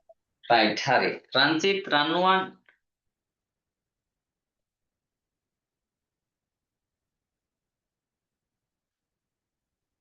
ඉමේෂ් හරි එතකොට මේ දෙයන්ත්‍ර ක්ලාස් එකේ ඉන්න මේ ළමයින්ගෙන් බහුතරයක් නෑ අර පන්තියේ මේ විදූෂකලෙම නෑ නේද සුරේෂ් විදූෂක නිපුන් වලස්මුල ක්ලාස් එකේ බහුතරයක් මේ කවුරු මං හිතන්නේ ඉන්නේ අපේ හිරුෂාන් විතරයි වලස්මුල ක්ලාස් එකේ ඉන්නේ හිරුෂාන් විතරයි මට පේන විදියට දෙයන්ත්‍ර ක්ලාස් එකේ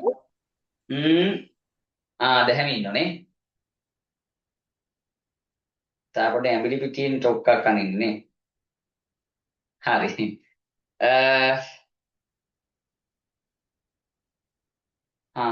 රශ්මිකා මං ඉන්නවා හරි එතකොට තමන්ම තේරුම් ගන්න පුතේ අපේ ක්ලාසස් වල ඉන්න ළමයි ප්‍රමාණය සහ අද පන්තියට සම්බන්ධ වීම දැන් මොකද අර මම නිතරම මේ කියන්නේ පුතේ ඔව් චමත් ඉන්නේ නේ එතකොට පුතේ අපි තේරුම් ගන්න මේ අපි දැන් රෙකෝඩින් බලනවා කියලා මතේ හිටියට ඔයගොල්ලෝ තේරුම් ගන්න රෙකෝඩින් එකක් ඇත්තටම බැලෙන්නේ නැහැ පුතා තේරුණාද ඒ වෙලාවට දැන් මේ ක්ලාස් එක වෙලාවට වැඩේ කරගත්තොත් මිසක ආය රෙකෝඩින් එකක් බලනවා කියන එකට වෙලාවක් වෙන් කරගන්න අමාරුයි ඒ නිසා තමයි මම කියන්නේ මගේ පුතාලා මේ අද ඉන්න දරුවන්ට කියන්නේ පන්ති කට් කරගන්නේ නැතුව සර්වර් ගොඩක් මමත් ගොඩක් කැපවීමක් කරලා තමයි පුතේ මේක කරන්නේ ඒ නිසා හැමෝම පන්තියට සම්බන්ධ වෙයි පැහැදිලිද හැමෝම පන්තියට සම්බන්ධ වෙයි මොකද ලොකු කැපකිරීමක් කරනවනේ පුතා හරිද මොකද අපිට තව තියෙන්නේ පොඩි කාලයක් නේ මේ පොඩි කාලය තුල උපරිම මහන්සියක් අරගෙන නේ අපිට දැන් රෑ වෙනව එළි වෙනව පේන්න බෑ පැහැදිලි උපරිම මහන්සියක් ගන්න. ඒ උපරිම මහන්සියෙන් පුළුවන් ඕගොල්ලන්ට සාර්ථක වෙයි. තේරුණා නේද? හරි. ඒ නිසා මාසිකමාරක් වගේ පොඩි කාලයක් තියෙනවා මහන්සි වෙන්න, වැඩ කරන්න, පාඩම් කරන්න, ආයෙ පාඩම් කරන්න, පාස් පේපර් ලියන්න, දැම්මට පුළුවන් කියලා ආත්ම විශ්වාසය වෙනකම්ම පුතේ වැඩ කරන්න. පැහැදිලිද? ඒ කියන්නේ මම වැඩ කරලා දැම්මට මේක පුළුවන් කියලා හිතට එනවා පුතේ ආත්ම විශ්වාසය. ඒ ආත්ම විශ්වාසය වෙනකන් වැඩ කරා. එහෙම නැති වුණොත් තමයි අපි අර සාමාන්‍යයෙන් යන්නේ මේ මොනවද අඩමාණයෙන් තමයි එක්සෑම් එකට යන්නේ. තේරුණාද? එහෙම වෙන්නේ නැතුව yes මට පුළුවන්. ඔව් මට පුළුවන්. දැන් මම මේ විශ්වාසයෙන් මම වැඩ කරා. මම මහන්සි වුණා. කියන විශ්වාසය ඇතිව විශ්වාසය ගොඩනගා ගන්න වැඩ කරා. එතකොට කිසි බයක් නැතුව අපිට එක්සෑම් එකට මුහුණ දෙන්න පුළුවන්. තේරුණා නේද? මේ පොඩි කාලය නිසා මම මේ මතක් කිරීම කරේ. තේරුණා? right. හරි. දැන් එනම ස්ක්‍රීන් එක ෂෙයා කරනවා. අපි යන් ටියුට් එකට ඒත් එක්කම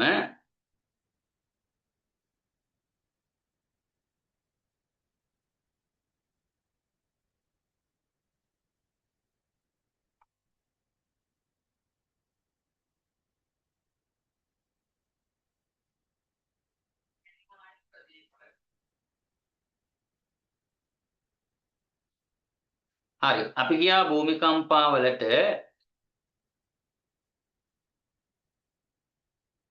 හරි භූමිකම්පා බලාගමු අපි right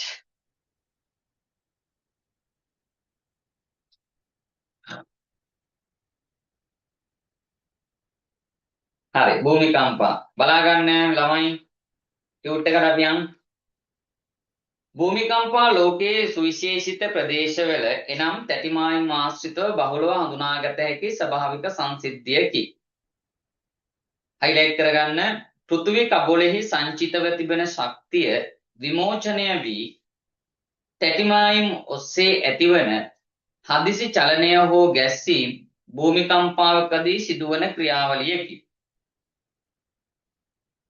ඊට පස්සේ පුතාට පේනවා නිර්වචනයක් ස්ක්‍රීන් එකේ ෂෙයා කරලා තියෙනවා.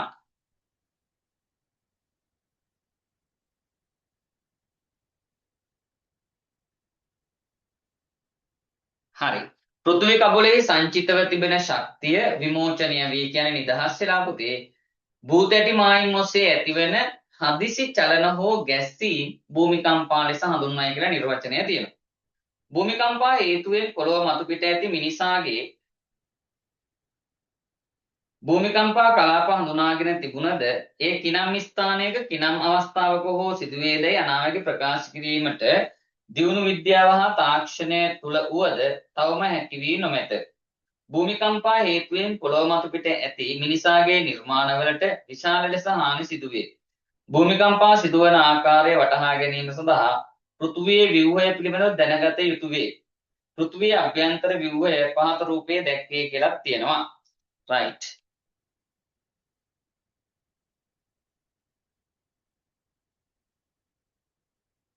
right. අපි ගුවා මේ පෘථුවිය අභ්‍යන්තරික සැකැස්ම ගත්තයින් පස්සේ right. අපි ඒක බෝඩ් එකේ ඇඳා දැන් අපි කිව්වා මෙන්න මේ කතන්දරේ පුතේ මේ පෘථුවිය අභ්‍යන්තරික සැකැස්ම ගත්තයින් පස්සේ මේ අභ්‍යන්තර හරය තියෙනවා.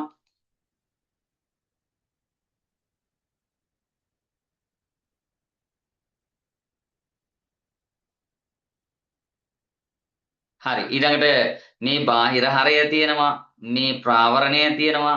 දැන් අපිට පේනවා මේ සංවහන ධාරා මෙහිම ඇවිල්ලා අපි කිව්ව විදිහට මේ රත් වෙලා උඩට ඇවිල්ලා සංවහන ධාරා ආයෙ කූල් වෙනවා මේ කූල්.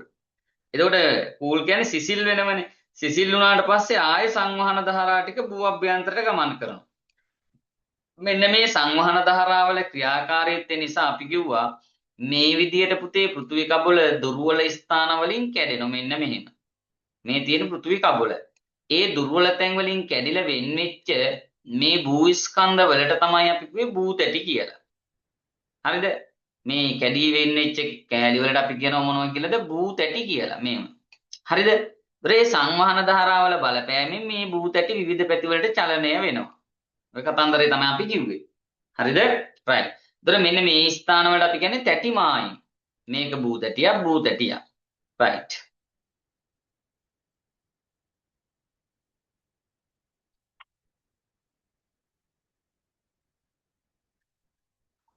right. ඊළඟට අපි කිව්වා මේ තැටි මායිම් තියෙනවා.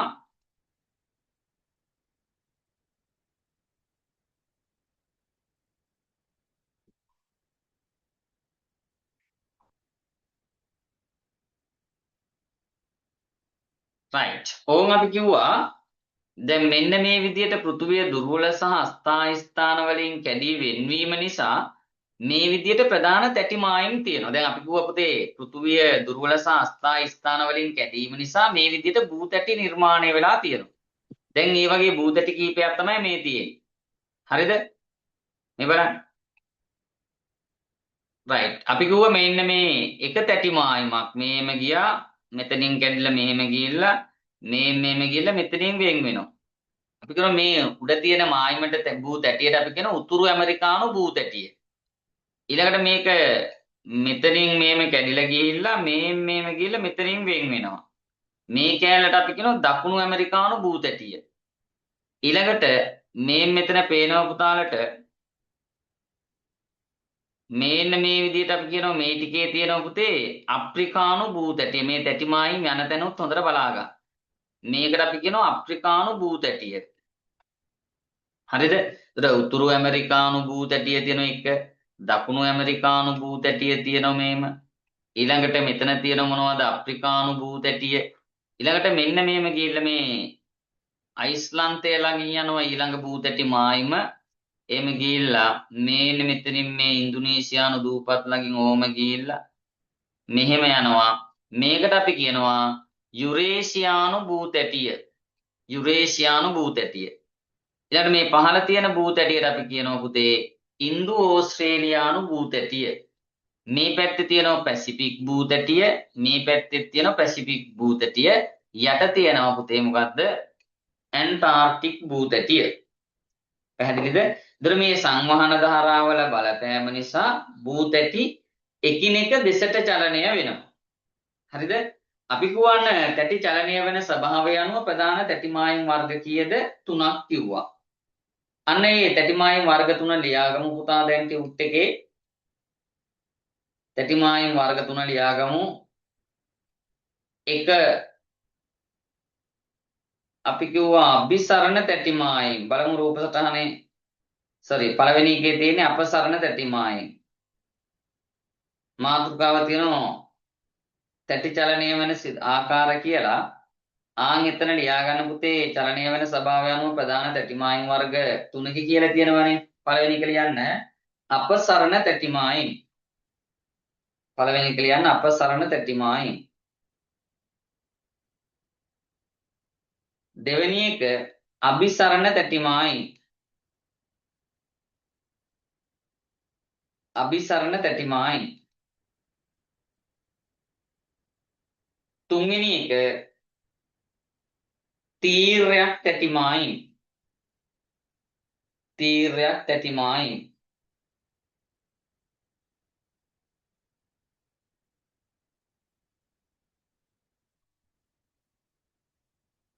තීර්යක් තැටි මායිම්. හරි නේද පුතේ? රයිට්. එතකොට අන්න අපි පළවෙනි තැටි මායිම් වර්ගයට යනවා පුතා මොකද්ද? අපසරණ තැටි මායිම්. අපසරණ තැටි මායිම්.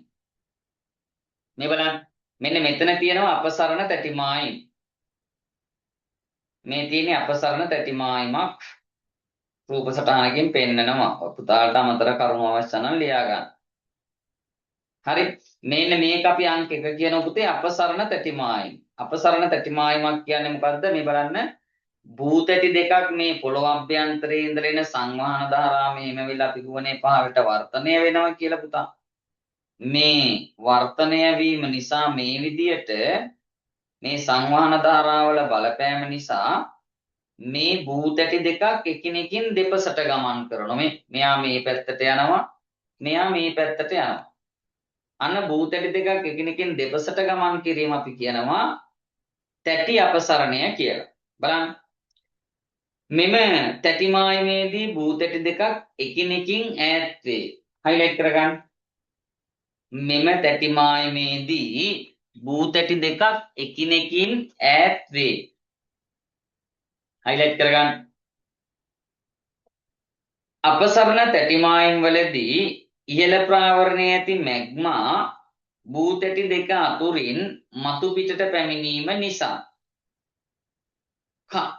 නිසා අලුතින් කබොල නිර්මාණය වීමක් සිදුවේ. මෙවැනි භූතැටි මායිම් බොහෝමයක් පිහිටා ඇත්තේ සාගරික පතුලේය. ඒ කියන්නේ පුතේ තව විශේෂ කතන්දරයක් වෙනවා. දැන් භූමිකම්පා ගැන කියනකොට මේව කියන්න ඕනේ නෑ. නමුත් මම මේ තැටි චලනය ගැන තමයි පැහැදිලි කිරීම කරන්නේ. පුතේ දැන් මේ භූතැටි දෙකක් එකිනෙකින් දෙපැත්තට ගමන් කරනකොට කබොලට යටින් තියෙනව නේද පුතේ ප්‍රාවරණය. මේ ප්‍රාවරණය හරිද? මෙන්න මේ කොටස් වල තියෙනවා පුතේ අධික පීඩනයක් යටතේ ගිනියම් වූ පාෂාණ. අපි ඒවට කියනවා මැග්මා කියලා. ඒතර මේ භූතැටි දෙක මේ දෙපැත්තට ගමන් කරනකොට හරි මේ අභ්‍යන්තරයේ අධික පීඩනයක් යටතේ තියෙන මැග්මා පුතා මෙතනින් උඩට එනවා. හරිද? මැග්මා මේ උඩට එනවා. ඒතර මේ ප්‍රදේශවල අන්න යමහල් විදාරණයකුත් වෙන්න පුළුවන්. අනිත් එක දැන් මේම තැටි මායිම් තියෙනකොට මේ උඩින් පුතේ සාගරය තියෙනකොට බලන්න ඔය මධ්‍ය අත්ලාන්තික් සාගරික ප්‍රදේශවල අපිට පේනවා මේ භූතැටි වලට උඩින් සාගරය තියෙනකොට මෙහෙම. පැහැදිලි? ඒතර මේ අභ්‍යන්තරයේ ඉඳලා උඩට එන මැග්මා මේ මැග්මා ටික පුතේ මේ ජලය නිසා සිසිල් වෙලා සාගර පතුලෙම තැම්පත් වෙනවා. ඒ තැම්පත් වීම නිසා මේ අපසරණ තැටි මායිම් වාසිත මොකද වෙන්නේ? අලුතින් සාගරික පතුල් නිර්මාණය වෙනවා. ඒ වගේම සාගරික වැටි නිර්මාණය වෙනවා. මොන ප්‍රදේශවලද? අපසරණ තැටි මායිම් වාසිත ප්‍රදේශවල. පැහැදිලිද? හරි. මෙවැනි භූතැටි මායිම් බොහෝමයක් පිහිටා ඇත්තේ සාගරික පතුලේය. උදාහරණ හයිලයිට් කරගන්න මධ්‍ය ඇට්ලාන්ටික් සාගරික වැටිය. ඊළඟට අපි කතා කරනවා පුතේ තැටි අபிසරණය. මෙම තැටි මායිමේදී භූතැටි දෙකක් එකිනෙක ගැටීම සිදුවේ. මෙහිදී එක් තැටියක් අනිත් තැටි යටට ගමන් කරයි. මෙම චලන සිදුවන ප්‍රදේශවල ගිනි කඳු හටගනීලු. මේ බලන්න. විශේෂයෙන්ම අපි බැලුවොතින් මේ තැටි අபிසරණයන් වෙන ප්‍රදේශයක් තමයි පුතේ මෙන්න මේ පැත්තේ තැටි අபிසරණය වෙන කලාපයන් තියෙනවා. විශේෂයෙන්ම අපි කියනවා මෙන්න මේ දකුණු ඇමරිකානු තැටියත් මේ නැස්කා තැටියත් එකිනෙක අபிසරණය වෙනවා. මෙතන මේ තැටි ගැටීමක් පෙන්නනවනේ පුතා. මෙන්න මෙතන. හරි. එතකොට මේ විදිහට තැටි දෙකක් එකිනෙක අபிසරණය වෙනකොට විශේෂයෙන්ම අපි දන්නවා මේ සාගරික තැටියක් සහ පුතේ මහද්වීපික තැටියක් එකිනෙකින් අபிසරණය වෙනකොට මොකද්ද තැටි දෙක සාගරික තැටියක් සහ මහද්වීපික තැටියක් එකිනෙකින් අபிසරණය වෙනකොට දැන් මේ තියෙන්නේ මහද්වීපික තැටිය මේ තියෙනවා සාගරික තැටිය. ඔය තැටි දෙක ගිහිල්ලා එකිනෙක අபிසරණය වෙනකොට අපි දන්නවා පුතේ මෙන්න මේ සාගරික තැටිය සකස් වෙලා තියෙන්නේ සිලිකන් සහ මැග්නීසියම් වලින්. ඒ නිසා අපි සාගරික කබලට කියනවා නමක් සිමැග්ගිස්තරය කියලා. හරිද? මේ සිමැග්ගිස්තරය බරින් වැඩි නිසා මහද්වීපික කබල සහ සාගරික කබල එකිනෙක ගැටුණට පස්සේ මේන්න මේ බරින් වැඩි සාගරික කබල පුතේ භූ අභ්‍යන්තරයට ගමන් කරනවා. එයා බරින් වැඩි. ඒ කියන්නේ බරින් අඩු කෙනෙකුයි බරින් වැඩි කෙනෙකුයි ගිහිල්ලා එකිනෙක ගැටුණට පස්සේ බරින් වැඩි කෙනා පහළට තමයි ගමන් කරන්නේ. නේ බරින් අඩු කෙනා උඩින් විසිරලා යනවා. ඒ වගේ මේ විදියට පුතේ භූතැටි දෙකක් විශේෂයෙන් මේ සාගරික තැටියක් සහ මහද්වීපික තැටියක් එකට ගැටෙනකොට අපි කිව්වා සාගරික තැටි නැත්නම් සාගරික කබල සකස් වෙලා තියෙන්නේ සිලිකන් සහ පුතේ මැග්නීසියම් වලින්නේ. මෙයා සකස් වෙලා තියෙන්නේ සිලිකන් සහ මැග්නීසියම් වලින්. මේ අපි තැටි අபிසරණය ගැන කියන්නේ. එතකොට මහද්වීපික කබල සකස් වෙන්නේ පුතේ සිලිකන් සහ ඇලුමිනියම් වලින්. ඒ නිසානේ අපි මෙයාට සියල් ස්තරය කියලා මෙයාට සිමෙග් ස්තරය කියලා කියන්නේ. ඒතර මේ දෙක අபிසරණය වෙනකොට බරින් වැඩි සාගරික කබල අභ්‍යන්තරයට යනවා මේ විදිහට. ඒතර යනකොට පොළොව අභ්‍යන්තරයේ පුතේ උෂ්ණත්වය වැඩි වීම නිසා මේ සාගරික කබලේ තියෙන පාෂාණ කොටස් රත් වෙලා ද්‍රව වෙන්න පටන් ගන්නවා. එතකොට රත් වෙලා ද්‍රව වීමත් එක්ක මේ ඇතුලේ පීඩනය මොකද්ද වෙන්නේ? වැඩි වෙනවා. වැඩි වීම නිසා මේ විවර ඔස්සේ පුතේ භූ අභ්‍යන්තරයේ තිබුණු මැග්මා ටික පොළොව තලය මතු පිටට එනවා. ඒ නිසා පුතේ අපි කියනවා මේ අபிසරණ තැටි මායිම් ආශ්‍රිත ප්‍රදේශවලත් මොනවද ඇති වෙන්නේ? ගිනි කඳු, ඒ කියන්නේ භූමි කම්පා වලට අමතරව පුතේ යමහල් නිර්මාණයක් සිද්ධ වෙනවා. අපසරණ තැටි මායිම් ආශ්‍රිතවත් යමහල් හැදෙන්න පුළුවන්. මේ අපි කියන අபிසරණ තැටි මායිම් ආශ්‍රිත යමහලුත් ඇති වෙන්න පුළුවන්. භූමි කම්පාත් ඇති වෙනවා පුතේ. ඒ කතන්දරේ කිව්වේ. බලාගන්න. මෙම භූතැටි මායිමේදී භූතැටි දෙකක් එකිනෙක දෙසට ගැටීම සිදුවේ. මෙහිදී එක් භූතැටියක් අනිත් භූතැටිය යටට ගමන් කරයි. මෙම චලනය සිදුවන ප්‍රදේශවල ගිනි කඳු හටගනී. හයිලයිට් කරගන්න. ශාන්ත හෙලේනා ගිනි කන්ද. ඒතර භූමිකම්පාවලටත් පුතා යමහල් විදාරණයටත් හේතුව මේ තැටි භූකාරක ක්‍රියාවලිය. මේ තැටි චලනය වෙන ක්‍රියාවලිය. ඒ නිසා දෙකටම පොදු වෙන්න තමයි මේ තැටි චලන ක්‍රියාවලිය ගැන කියන්නේ. අපිට ඍජුවම ප්‍රශ්න අහන්නේ සමහර වෙලාවට එකපාරක් අර ප්‍රශ්නයක් දීලා දුන්න පුතේ. ලෝකයේ භූමිකම්පා සහ යමහල් විදාරණයන් වැඩි වශයෙන් සිදුවන්නේ තැටි මායිම් ප්‍රදේශ ආශ්‍රිතවයි.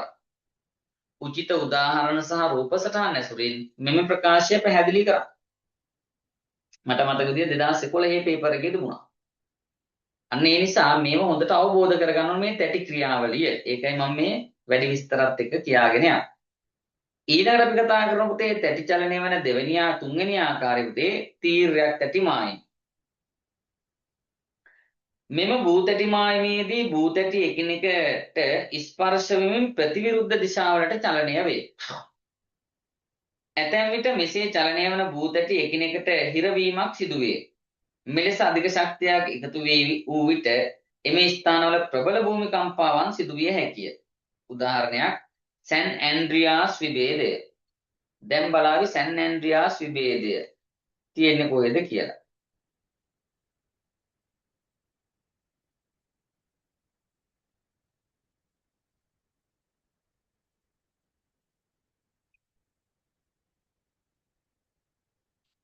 සමහර වෙලාවට පුතාට ඔය සිතියන් ලකුණු කිරීම කරන්න આવොත් මෙන්න මෙතන අපට පේනවා පුතේ හොඳට නිරීක්ෂණය කරලා බලන්න. මෙතන තියෙන තැටි මායිමේ ස්වභාවය මේ බලන්න. මේන්න මෙතන තියෙන මේ භූතැටිය ඒ කියන්නේ පැසිෆික් භූතැටිය අපට පේනවා මේ පැත්තට චලනය වෙනවා මෙහෙම. ඊළඟට උතුරු ඇමරිකානු භූතැටිය මේ පැත්තට චලනය වෙනවා මෙහෙම. එහෙනම් මෙන්න මෙතන තියෙන්නේ මොන තැටි මායිමක්ද පුතේ? තීර්යක් තැටි මායිමක්. ඒ නිසා මෙන්න මේ ප්‍රදේශයේ උතුරු ඇමරිකාවේ මේ ප්‍රදේශයේ නිර්මාණය වෙලා තියෙන විශාල විභේද තලයක්. ඒ කියන්නේ පොළොවේ විශාල පැලුම් තලයක්. ආන්ගේ පැලුම් තලයට අපි කියනවා සැන් ඇන්ඩ්‍රියාස් විභේදය කියලා. එන මේ කැලිෆෝනියාවත් එක්ක තමයි මේ සැන් ඇන්ඩ්‍රියාස් විභේදය පිහිටලා තියෙන්නේ. මේ එන්නේ මෙතන. සිතියන් ලකුණු කරන්න આવොත් මතක තියාගන්න සැන් ඇන්ඩ්‍රියාස් විභේදය. හරි. දර සැන් ඇන්ඩ්‍රියාස් විභේදය ඇති වුනේ නැත්නම් මේ විභේද ඇති වෙන්නේ මොන ක්‍රියාවලිය නිසාද පුතේ? තීර්යක් තැටි චලනයන් නිසා. මෙම භූතැටි චලනය හේතුවෙන් භූමිකම්පා නිර්මාණය වීම හේතුවෙන් ලෝකයේ භූමිකම්පා සිදුවන ප්‍රදේශ බහුල වශයෙන් තැටිමායිම් ආශ්‍රිත ප්‍රදේශවල ව්‍යාප්ත වේ. ඒ අනුව ලෝකයේ ප්‍රධාන භූමිකම්පා කලාප 4ක් හඳුනාගෙන ඇත. දැන් මතක තියාගන්න ඕන මේ භූතැටිවල ක්‍රියාකාරීත්වයෙන් තමයි මගේ පුතාලා මොනවද නිර්මාණය වෙන්නේ? භූමිකම්පා හැදෙන්නේ. භූමිකම්පා හැදෙන්න ප්‍රධාන හේතුව මේ තැටි ක්‍රියාවලිය. එහෙනම් තැටි අභිසරණ ප්‍රදේශවලත් අපසරණ ප්‍රදේශවලත් තීර්යක් තැටි මායිම් ප්‍රදේශවලත් භූමිකම්පාවන් ඇති වෙනවා. ඒ නිසා අපිට පැහැදිලි දැන් ලෝකයේ භූමිකම්පා හෝ භූමි යමහල් විදාරණය කියන ඕනම එකක් සිද්ධ වෙන්නේ මොන ප්‍රදේශවලද පුතේ? භූතැටි මායිම් ප්‍රදේශවල. හරිද? right. ඒ අනුව අපි ලෝකයේ ප්‍රධාන භූමිකම්පා කලාප 4ක් හඳුනාගෙන තියෙනවා. එක ලියා ගන්න පුතේ ප්‍රධාන භූමිකම්පා කලාප එක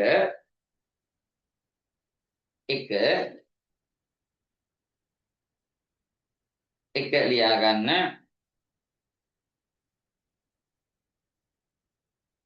පරිපැසිෆික් කලාපය. පරිපැසිෆික් කලාපය. ලෝකයේ ප්‍රධාන භූමිකම්පා කලාප 4යි කියලා තියෙන එක පරිපැසිෆික් කලාපය.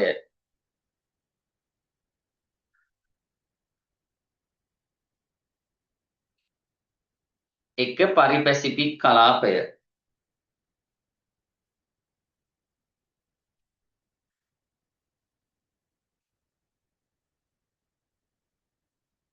දෙක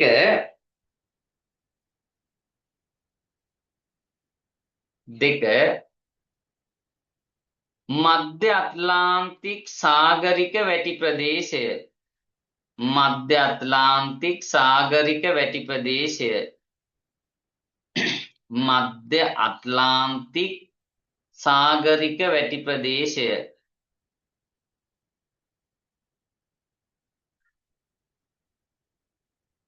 3 අප්‍රිකානු සුවිභේද නිම්න කලාපය. අප්‍රිකානු සුවිභේද නිම්න කලාපය.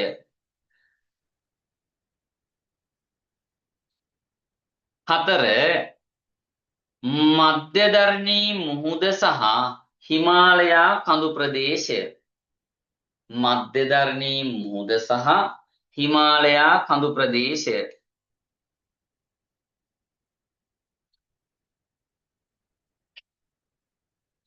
මධ්‍යධරණී මුහුද සහ හිමාලයා කඳු ප්‍රදේශය. අන්න අපිට මේ භූමිකම්පා කලාප ටියුට් එකේ මාක් කරන්න මෙන්න මේ පුතේ දෙවෙනි පිටුවේ ලෝක සිතියමක් තියෙනව නේද ඔය භූතැටි පෙන්නන එක. භූතැටි පෙන්නන සිතියමේ අපි මෙන්න මේ වගේ සිතියමක් දීලා තියෙනවනේ පුතා. මෙන්න මේ සිතියමේ අපි මාක් කරගමු ලෝකයේ භූමිකම්පා කලාප. ලෝකයේ භූමිකම්පා කලාප.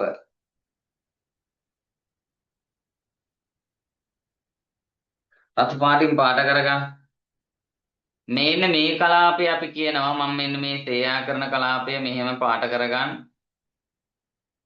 මෙන්න මේ කලාපය මේම දිගට මේ පේනවනේ පුතා මේ යමහල් ඇඳලා තියෙනවනේ. මෙන්න මේ කලාපයේ දිගට රතු පාටින් ඇඳගන්න.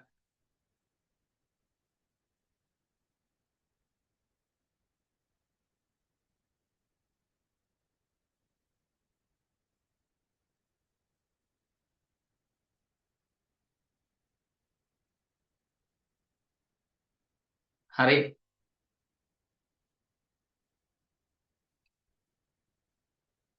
පළවෙනි භූමිකම්පා කලාපය ඇඳගන්න මෙන්න මේ ටික සම්පූර්ණයෙන් පුතා පාට කරගන්න රතු පාටින් මේන මන් මේ අඳින සීමාවම.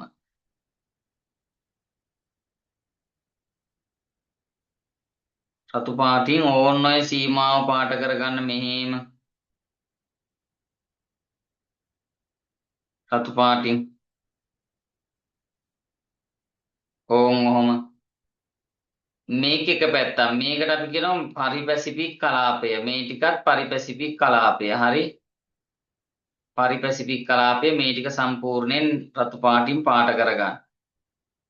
ලෝකයේ භූමිකම්පා කලාප සිතීමක ලකුණු කරන්න කිව්වොත් මේන්න පළවෙනි කලාපය පරිපැසිෆික් කලාපය. ඔය පැත්තේ වගේම මේ පැත්තෙත් තියෙනවා පුතා. මේ පැත්තේ මේන්න මෙහෙම මේ ටික මාක් කරගෙන යන්න ඕන් ඔය විදියට.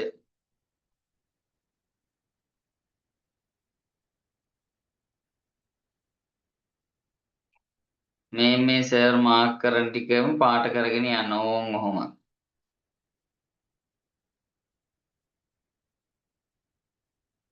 ඕන් ඔය ටිකත් අයිති වෙන්නේ ලෝකයේ ප්‍රධාන භූමිකම්පා කලාපයක් වන පරිපැසිෆික් කලාපය.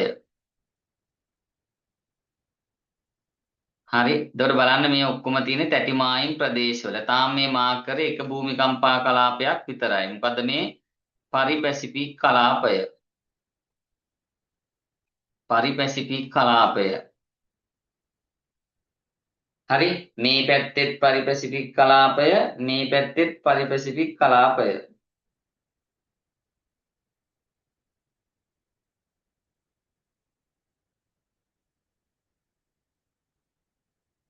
හරි. මේ පැත්තේ පරිපැසිෆික් මේ පැත්තේ පරිපැසිෆික්. හරි නේද? එහෙනම් පළවෙනි භූමිකම්පා කලාපය මාක් කරා පරිපැසිෆික් කලාපය රතු පාටින් පාට කරගන්න. right. ඊළඟට දෙවෙනි එක. අපි දෙවෙනියට කිව්වේ මධ්‍ය ඇට්ලාන්ටික් සාගරික වැටි ප්‍රදේශයද පුතේ? දෙවෙනියට කිව්වේ මධ්‍ය ඇට්ලාන්ටික් සාගරික වැටි ප්‍රදේශයද? ඔව් සර්. right. එහෙනම් මේන්න මේ සීමාව පාට කරගන්න ඕන් ඔහොම. මේන්න මේ කලාපයට අපි කියනවා මධ්‍ය ඇට්ලාන්ටික් සාගරික වැටි ප්‍රදේශය. ඕන් ඔහොම ඔය සීමාවම රතු පාටින් පාට කරගන්න. මේ ටික මධ්‍ය ඇට්ලාන්ටික් සාගරික වැටි ප්‍රදේශය. තවත් ප්‍රධාන භූමිකම්පා කලාපයක්.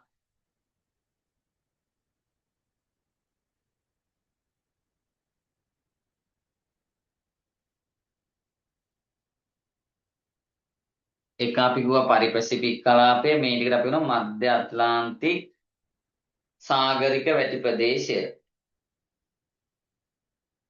තුන්වෙනි එක මොකද්ද අපි කිව්වේ? තුන්වෙනියට දුන්නේ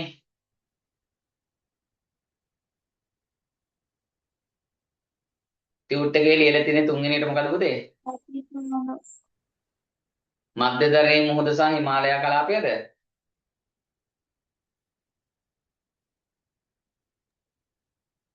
තුන්වෙනියට අප්‍රිකානු සුවිභේද නිම්නය. ඒ පුතේ? අප්‍රිකානු සුවිභේද නිම්න කලාපය. හරි. අපි ඒක මාක් කරගමු. මෙන්න මේ කලාපයක් ගන්න ලෝකයේ ප්‍රධාන භූමිකම්පා කලාපයක් විතර මෙන්න මේ සීමාව අප්‍රිකානු සුවිභේද නිම්න කලාපය. මෙන්න මෙහෙම මේ ටික පාට කරගන්න.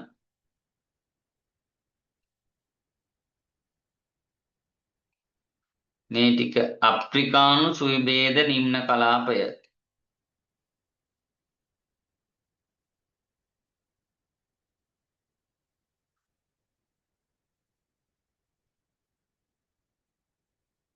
හරි. ඊළඟට මෙන්න මේ බලන්න මධ්‍යධරණී මුහුද සහ හිමාලයා කඳු ප්‍රදේශය. මේ මධ්‍යධරණී මුහුදේ ඉඳලා අපි දන්නවා නිරන්තරයෙන්ම පුතේ භූමිකම්පා ඇති වෙන කලාපයක් තමයි මේ කලාපය. මෙන්න මේ ටික.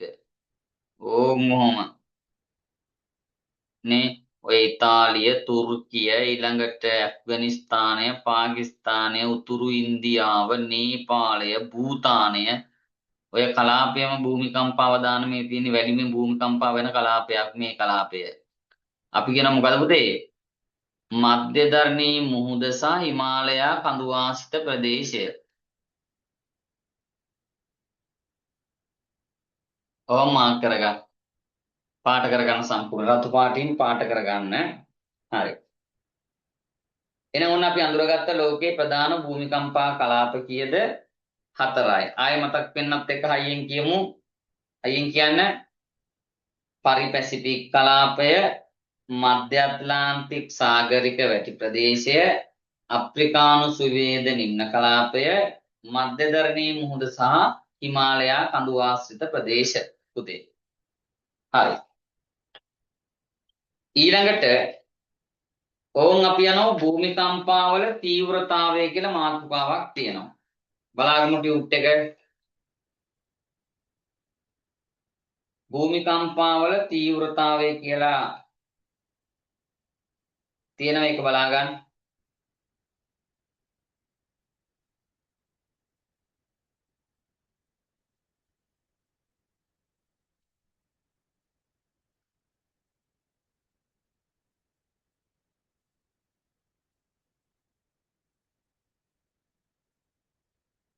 මාතෘකාව ගන්නවා භූමිකම්පාවල තීව්‍රතාවය.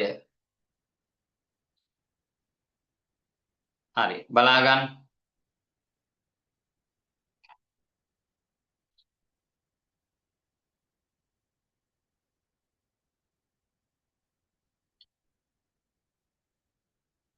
හරි බලා ගන්න.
හරි බලා ගන්න.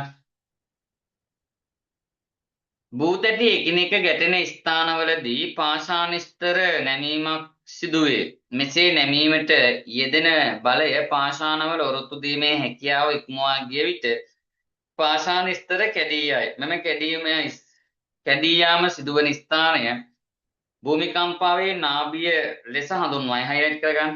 දර සෑම විටම භූමිකම්පාවක් ආරම්භ වන ස්ථානය භූ අභ්‍යන්තරයේ මේ භූ අභ්‍යන්තරයේ තැටි ගැටීම නිසා පුතේ භූමිකම්පාවක් ආරම්භ වන ස්ථානයට අපි කියන්නේ භූමිකම්පාවක නාභිය කියලා. මතක තියාගන්න. right මේ බලන්න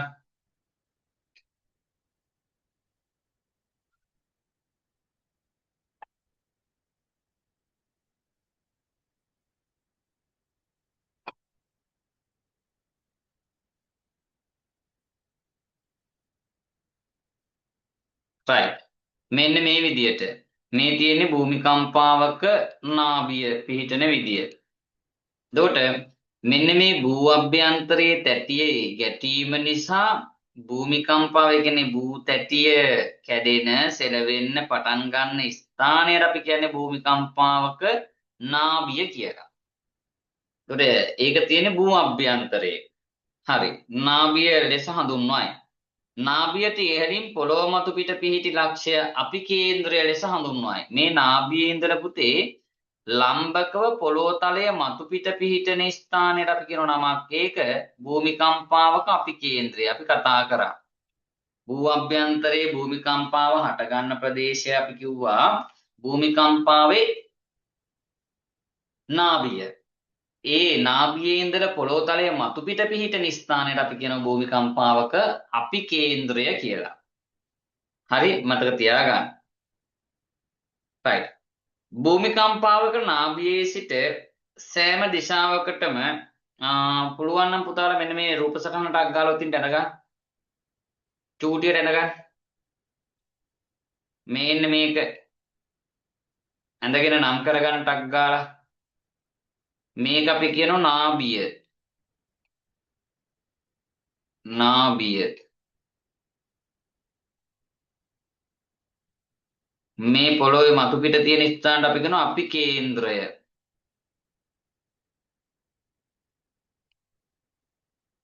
අපි කේන්ද්‍රය.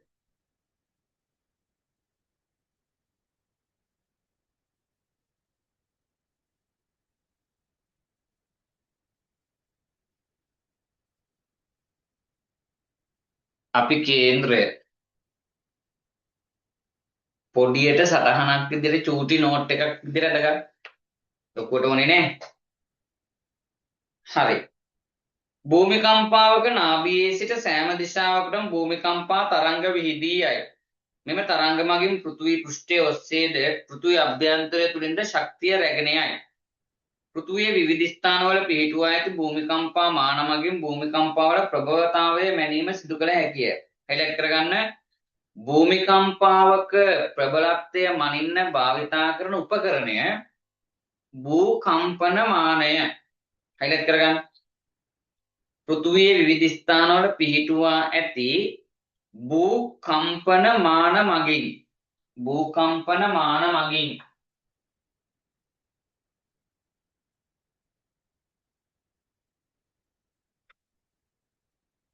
භූකම්පන මාන මගින්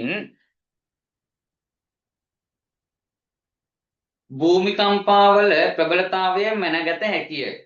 භූකම්පන පිළිබඳ තොරතුරු ඉබේම සටහන් කෙරෙන උපකරණය භූකම්පන රේඛය නම් වේ. හයිලයිට් කරගන්න. ඔය භූමිකම්පාවක ප්‍රබලත්වය මැනීම සඳහා සකස් කර නිර්මාණය කරලා තියෙන භූකම්පන මානවල තියෙන පුතේ භූමිකම්පාවල ප්‍රබලත්වය ඔටෝම මේකේ සටහන් වීම සිද්ධ වෙනවා. ඒ සටහන් වීම සිදුවන උපකරණයට අපි කියන්නේ භූකම්පන රේඛය කියලා. හයිලයිට් කරගන්න. භූකම්පන රේඛය නම් වේ.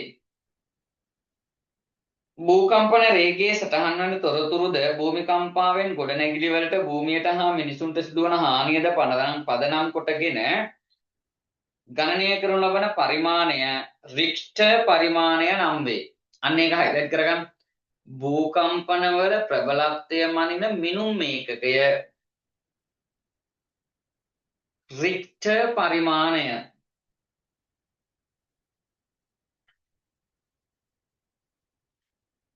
වර්තමානයේදී ඔක මැග්නිටියුඩ් ඒකක වලිනුත් කියනවා පුතේ. ඒ දෙකම රික්ටර් පරිමාණයක් මේකද ලියා තියන්නේ.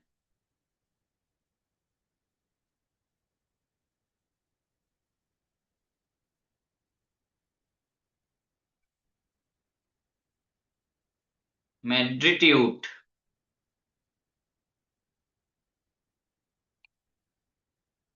මැග්නිටියුඩ් ඒකක වලිනුත් කියනවා. අහන්න පුළුවන් MCQ වල ඒ නිසා මතක තියාගන්න අපි MCQ එකක්වත් වරද්ද ගන්න බෑ පුතා. හරිද? ඒ නිසා ඔයගොල්ලෝ එක්සෑම් එකට යනකම් සම්පූර්ණ සිලබස් එකම කවර් කරලා පේපර් ටික සාකච්ඡා කරලා යවන්නේ. ඊට පස්සේ ගියපාර වැරද්දක් කරගත්තා. අර එක්සෑම් එක අතරතුරදී මම පන්ති නතර කරාට පස්සේ පන්ති මේ පේපර් සාකච්ඡා කිරීමකවත් දැම්මේ නැහැ. හැබැයි එහෙම කරා කියලා අපි ළමයි විශ්වාස කළා එහෙම කරේ ළමයි වැඩ කරන්නේ නැති හොඳට මහන්සි වෙන්නේ නැති අපෝ වර්ධිත්වා කාලෙත් මහන්සි වෙලා මාසෙකමාරකින් විතර පස්සේනේ ජෝබ් එක තිබුණේ. ඒ කාලෙත් වැඩ කරන්නේ නැති කියලා හිතාගෙන හිටියේ ළමයි සියල්ලටම ඒ ගන්න පුළුවන් වෙයි කියලා තමයි හිතාගෙන හිටියේ. හැබැයි දරුවෝ අර මාසිකමාරක් වගේ කාලයක් හොඳට තිබුණනේ. ඒ නිසා දානේ ගෙවල් වල පින්කම් ගෙවල් වල මල ගෙවල් වල සියල්ලගෙම ඇවිද හිටියේ. එක්සෑම් එක අතහැරලා දැම්මා. ඒ නිසා මම උත්සාහ කරනවා පුතේ මොන කැපකිරීමක් හරි කරලා එක්සෑම් එක දවස් වෙනකම්ම පුතාලට පැය හරි අරගෙන මේ වැඩසටහන ඉදිරියට අරගෙන යන්න පුතාලට එක්සෑම් එක වෙනකම්ම මේව මතක් කර කර යන්න උත්සාහ කරනවා. ඒ නිසා හැමෝම පන්තිත් එක්ක සම්බන්ධ වෙමු ඉදිරියට. හරි. එතකොට අපි කිව්වා මිනිසුන්ට වෙන හානිය පදනම් කරගෙන ගණනය කරනු ලබයි. එය රික්ටර් පරිමාණය නම් වේ. එතකොට ඊට අමතරව නූතන මිනුම් මේකේ තමයි පුතේ මැග්නිටියුඩ් ඒකක. මෙම පරිමාණය 1953 දී චාල්ස් F රික්ටර් විසින් හඳුන්වා දී ඇත. වගුවේ දැක්වෙන්නේ රික්ටර් පරිමාණයේ අගයන්ට අනුව භූමිකම්පාවල තීව්‍රතාවය සහ ඉන් ඇතිව විය හැකි ප්‍රතිඵල පිළිබඳව කෙටි හැඳින්වීමකි. එතකොට මේ රික්ටර් පරිමාණය සාමාන්‍යයෙන් සැලකිල්ලට අරගෙන භූමිකම්පාවල පුතේ ප්‍රබලත්වය මනිනවා. ඒ මනින ප්‍රබලත්වය පදනම් කරගෙන අපිට දැනෙන සහ සිදුවන හානි ප්‍රමාණය මේ විදිහට වර්ග කරලා තියෙනවා. රික්ටර් පරිමාණය 2.0ක් 3.5ක් අතර ප්‍රමාණයේ භූමිකම්පාවන් සිදුනා කියලා මිනිසුන්ට දැනෙන්නේ නැහැ. භූකම්පනමානයේ සතහන් වෙනවා මෙහෙම කම්පනයක් වුණා කියලා. හැබැයි ඒ පරිමාණය සිදුනා කියලා මිනිසුන්ට ඒක දැනෙන්නේ නැහැ. බලපෑමක් සිද්ධ වෙන්නේ නැහැ. 3.5ක් 5.5ක් අතර අන්න ඒ වෙලාවට භූමියේ සිදුවන සෙලවීම් මිනිසුන්ට දැනෙනවා. 2.0ත් 3.5ත් අතර ගිය මිනිසුන්ට දැනෙන්නේ නැහැ. හැබැයි පුතේ 3.5ට වැඩි සෑම භූමිකම්පාවක්ම මිනිසුන්ට දැනෙනවා. 5.5 සහ 7.3 ගොඩනැගිලි විනාශ විය හැකිය. ඔව්. එතනින් පස්සේ ප්‍රබලත්වය වැඩි වෙනවා. ඒ නිසා අන්න පුතේ ගොඩනැගිලි විනාශ වෙනවා. 7.4 සහ 8 කියලා කියන්නේ විශාල විනාශයක් සිදු විය හැකිය. කියන්නේ විශාල විනාශයක් වෙන්න පුළුවන් භූමිකම්පාවක් තමයි අපි කියන්නේ 7.4 8 කියලා කියන්නේ. 8ට වැඩි භූමිකම්පාවක් වුණොත් පුතේ ඒක සාමාන්‍යයෙන් න්‍යෂ්ටික බෝම්බයක් පුපුරලා ගියා වගේ තමයි. හරිද? න්‍යෂ්ටික ප්‍රහාරයකට ලක් වෙච්ච වගේ මුළු ප්‍රදේශයම මුළුමනින්ම විනාශ වෙලා යනවා. ආයේ අර අපි කියන්නේ රොඩ්ඩක්වත් ඉතුරු වෙන්නේ නැහැ කියලා. ඒ වගේ සෙලවීමත් එක්ක පුතේ ගොඩනැගිලි කඩාගෙන වැටිලා භූමිය විනාශ වෙලා ඒ ප්‍රදේශයේ භූදර්ශනය මුළුමනින්ම විනාශ වෙලා යනවා. එවැනි අවස්ථාවක් අපි කියන්නේ භූමිකම්පාවක රික්ටර් පරිමාණය 8ට වඩා වැඩි වුණොත් ඉතා විනාශයක් සිද්ධ වෙන ඉතා ප්‍රබල විනාශයක්. right. භූමිකම්පා වැඩි දුර සිදු වී ඇත්තේ සමහර මායිම් සහිත ප්‍රදේශවල බව ඔබට ඉහත සිටීම නිරීක්ෂණයෙන් පැහැදිලිය. ඒ අතුරින් වැඩිම භූමිකම්පා සංඛ්‍යාවක් සිදු වී ඇත්තේ පැසිෆික් ගිනි වළල්ල නම් වූ ප්‍රදේශයේ. ඒ කියන්නේ අපි නම් කරගත්තනේ පුතේ පරිපැසිෆික් කලාපය. ආන්නේ පරිපැසිෆික් කලාපයටම කියනවා පැසිෆික් ගිනි වළල්ල කියලා. ඒක හයිලයිට් කරගන්න. ඒතර ලෝකයේ සිදුවන භූමිකම්පා වලින් 70%ක්ම සිද්ධ වෙන්නේ වැඩි ප්‍රතිශතයක් සිද්ධ වෙන්නේ පුතේ මේ පරිපැසිෆික් කලාපයේ නැත්නම් අපි කියනවා පැසිෆික් ගිනි වළල්ල ආශ්‍රිත ප්‍රදේශයේ. හයිලයිට් කරගන්න. ලෝකයේ බහුලවම භූමිකම්පා සිදුවන කලාපය කොහෙද වොත් අපි කියන්නේ මොකද්ද? පැසිෆික් ගිනි වළල්ල නැත්නම් පුතේ පරිපැසිෆික් කලාපය. එම ප්‍රදේශ අතිවිශාල පැසිෆික් භූතටයේ මායිම් බව සිතීමෙන් පැහැදිලි වේ. භූමිකම්පාවලට හේතු විය හැකි මානව ක්‍රියාකාරකම්. භූමිකම්පාවක ප්‍රබල බව අනුව සිදුවන ආපදාවේ තරම වෙනස් වේ. එය සිදුවන ප්‍රදේශයේ ජනාධික බව සහ කාර්ය සංකේන්ද්‍රණය අනුව උපද්‍රව ආපදාවක් බවට පත්වන අතර ආපදාවේ තීව්‍ර බව වැඩි වේ. ස්වභාවික හේතුන්ට අමතරව මිනිසාගේ ඇතැම් ක්‍රියාවන්ද භූමිකම්පාවලට හේතු විය හැකිය බව විද්‍යාඥයන් විසින් මෑතක සිට නිරීක්ෂණය කර ඇත. පහත දැක්වෙන්නේ එවැනි මිනිස් ක්‍රියාකාරකම් කිහිපයකි. highlight කරගන්න. පොළොව යට සිදුවන න්‍යෂ්ටික අත්හදා බැලීම. පොළොව යට සිදුවන න්‍යෂ්ටික අත්හදා බැලීම සහ න්‍යෂ්ටික ආයුධ නිෂ්පාදනයත් එක්ක භූමිකම්පාවන් ඇති වෙන්න පුළුවන් පුතේ. මානව ක්‍රියාකාරකම් අපෙන් අහන්න පුළුවන්. භූමිකම්පා ඇතිවීමට බලපාන මානව ක්‍රියාකාරකම් මොනවද කියලා. දෙවෙනි එක තෙල් සහ ಖನಿජ ලබා ගැනීම සඳහා පොළොවේ ගැඹුරට කැණීම් කටයුතු සිදු කිරීම. තුන්වෙනි එක වේලි වැඳ ජලාශ ඉදි කිරීම. හතරවෙනි එක තියෙන පුතේ උසින් හා බරින් වැඩි අතිවිශාල ගොඩනැගිලි ඉදි කිරීම. මේ කාරණාවන් නිසා භූමිකම්පාවන් සිද්ධ වෙන්න පුළුවන් මානව ක්‍රියාකාරකම් හේතු කොටගෙන. ඊට පස්සේ පුතාලට දීලා තියෙනවා මෙන්න ලෝකයේ සිදුවෙච්ච භූමිකම්පාවන් කීපයක්. ඒ ටික පොඩ්ඩක් බලා ගන්න. දැන් අපි යම් මේ භූමිකම්පාවලින් සිදුවන හානි කොහොමද මොනවද වෙන්නේ කියලා ඔයගොල්ලෝ ටිකක් බලන්න.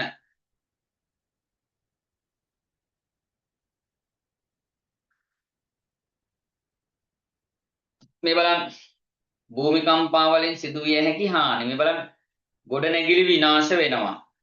පේනව නේද සිදු වෙලා තියෙන හානිය? right. මේ තවත් එකක්. මේ වෙලා තියෙන්නේ භූමිකම්පාවකින් පස්සේ සුනාමි තත්ත්වයකුත් නිර්මාණය වෙලා. භූමිකම්පාවකින් පස්සේ සිදුවෙච්ච සුනාමියකුත් එක්ක ඒ ප්‍රදේශය මුළුමනින්ම විනාශ වෙලා යනවා පුතේ. හරි මේ තියෙන්නේ යටිතල පහසුකම් විනාශ වීම බලන්න. යටිතල පහසුකම් විනාශ වීම මේ මාර්ග කැඩිලා බිඳිලා ගිහිල්ලා දැන් පුතාලා දන්නවර අපි කියනවා භූමිකම්පාවක් නිසා පොළොව තලය විභේදනය වෙනවා කැඩෙනවා. මේ බලන්න මේ විභේද තල නිර්මාණය වීමක් තමයි වෙලා තියෙන්නේ. පොළොව පැලෙනවා. මාර්ග පද්ධති පාලම් බෝක්කු යටිතල පහසුකම් මුළුමනින්ම විනාශ වෙනවා පුතේ. මේ භූමිකම්පාවකින් පස්සේ සිදුවිය හැකි තත්ත්වයන්. ගොඩනැගිලි විනාශ වෙනවා, මිනිස් ජීවිත විනාශ වෙනවා, දේපල විනාශ වෙනවා, යටිතල පහසුකම් විනාශ වෙනවා නේ භූමිකම්පාවල හානිය. මේ ගොඩනැගිලි කඩාගෙන වැටලා මුළුමනින්ම සම්පූර්ණ ප්‍රදේශයම පුතේ නිකන් න්‍යෂ්ටික ප්‍රහාරයකට ලක් වුණා වගේ.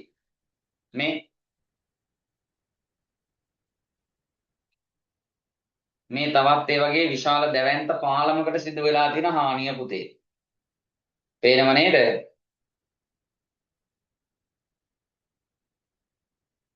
මේ භූමිකම්පා වලින් සිදු වෙලා තියෙන හානිය.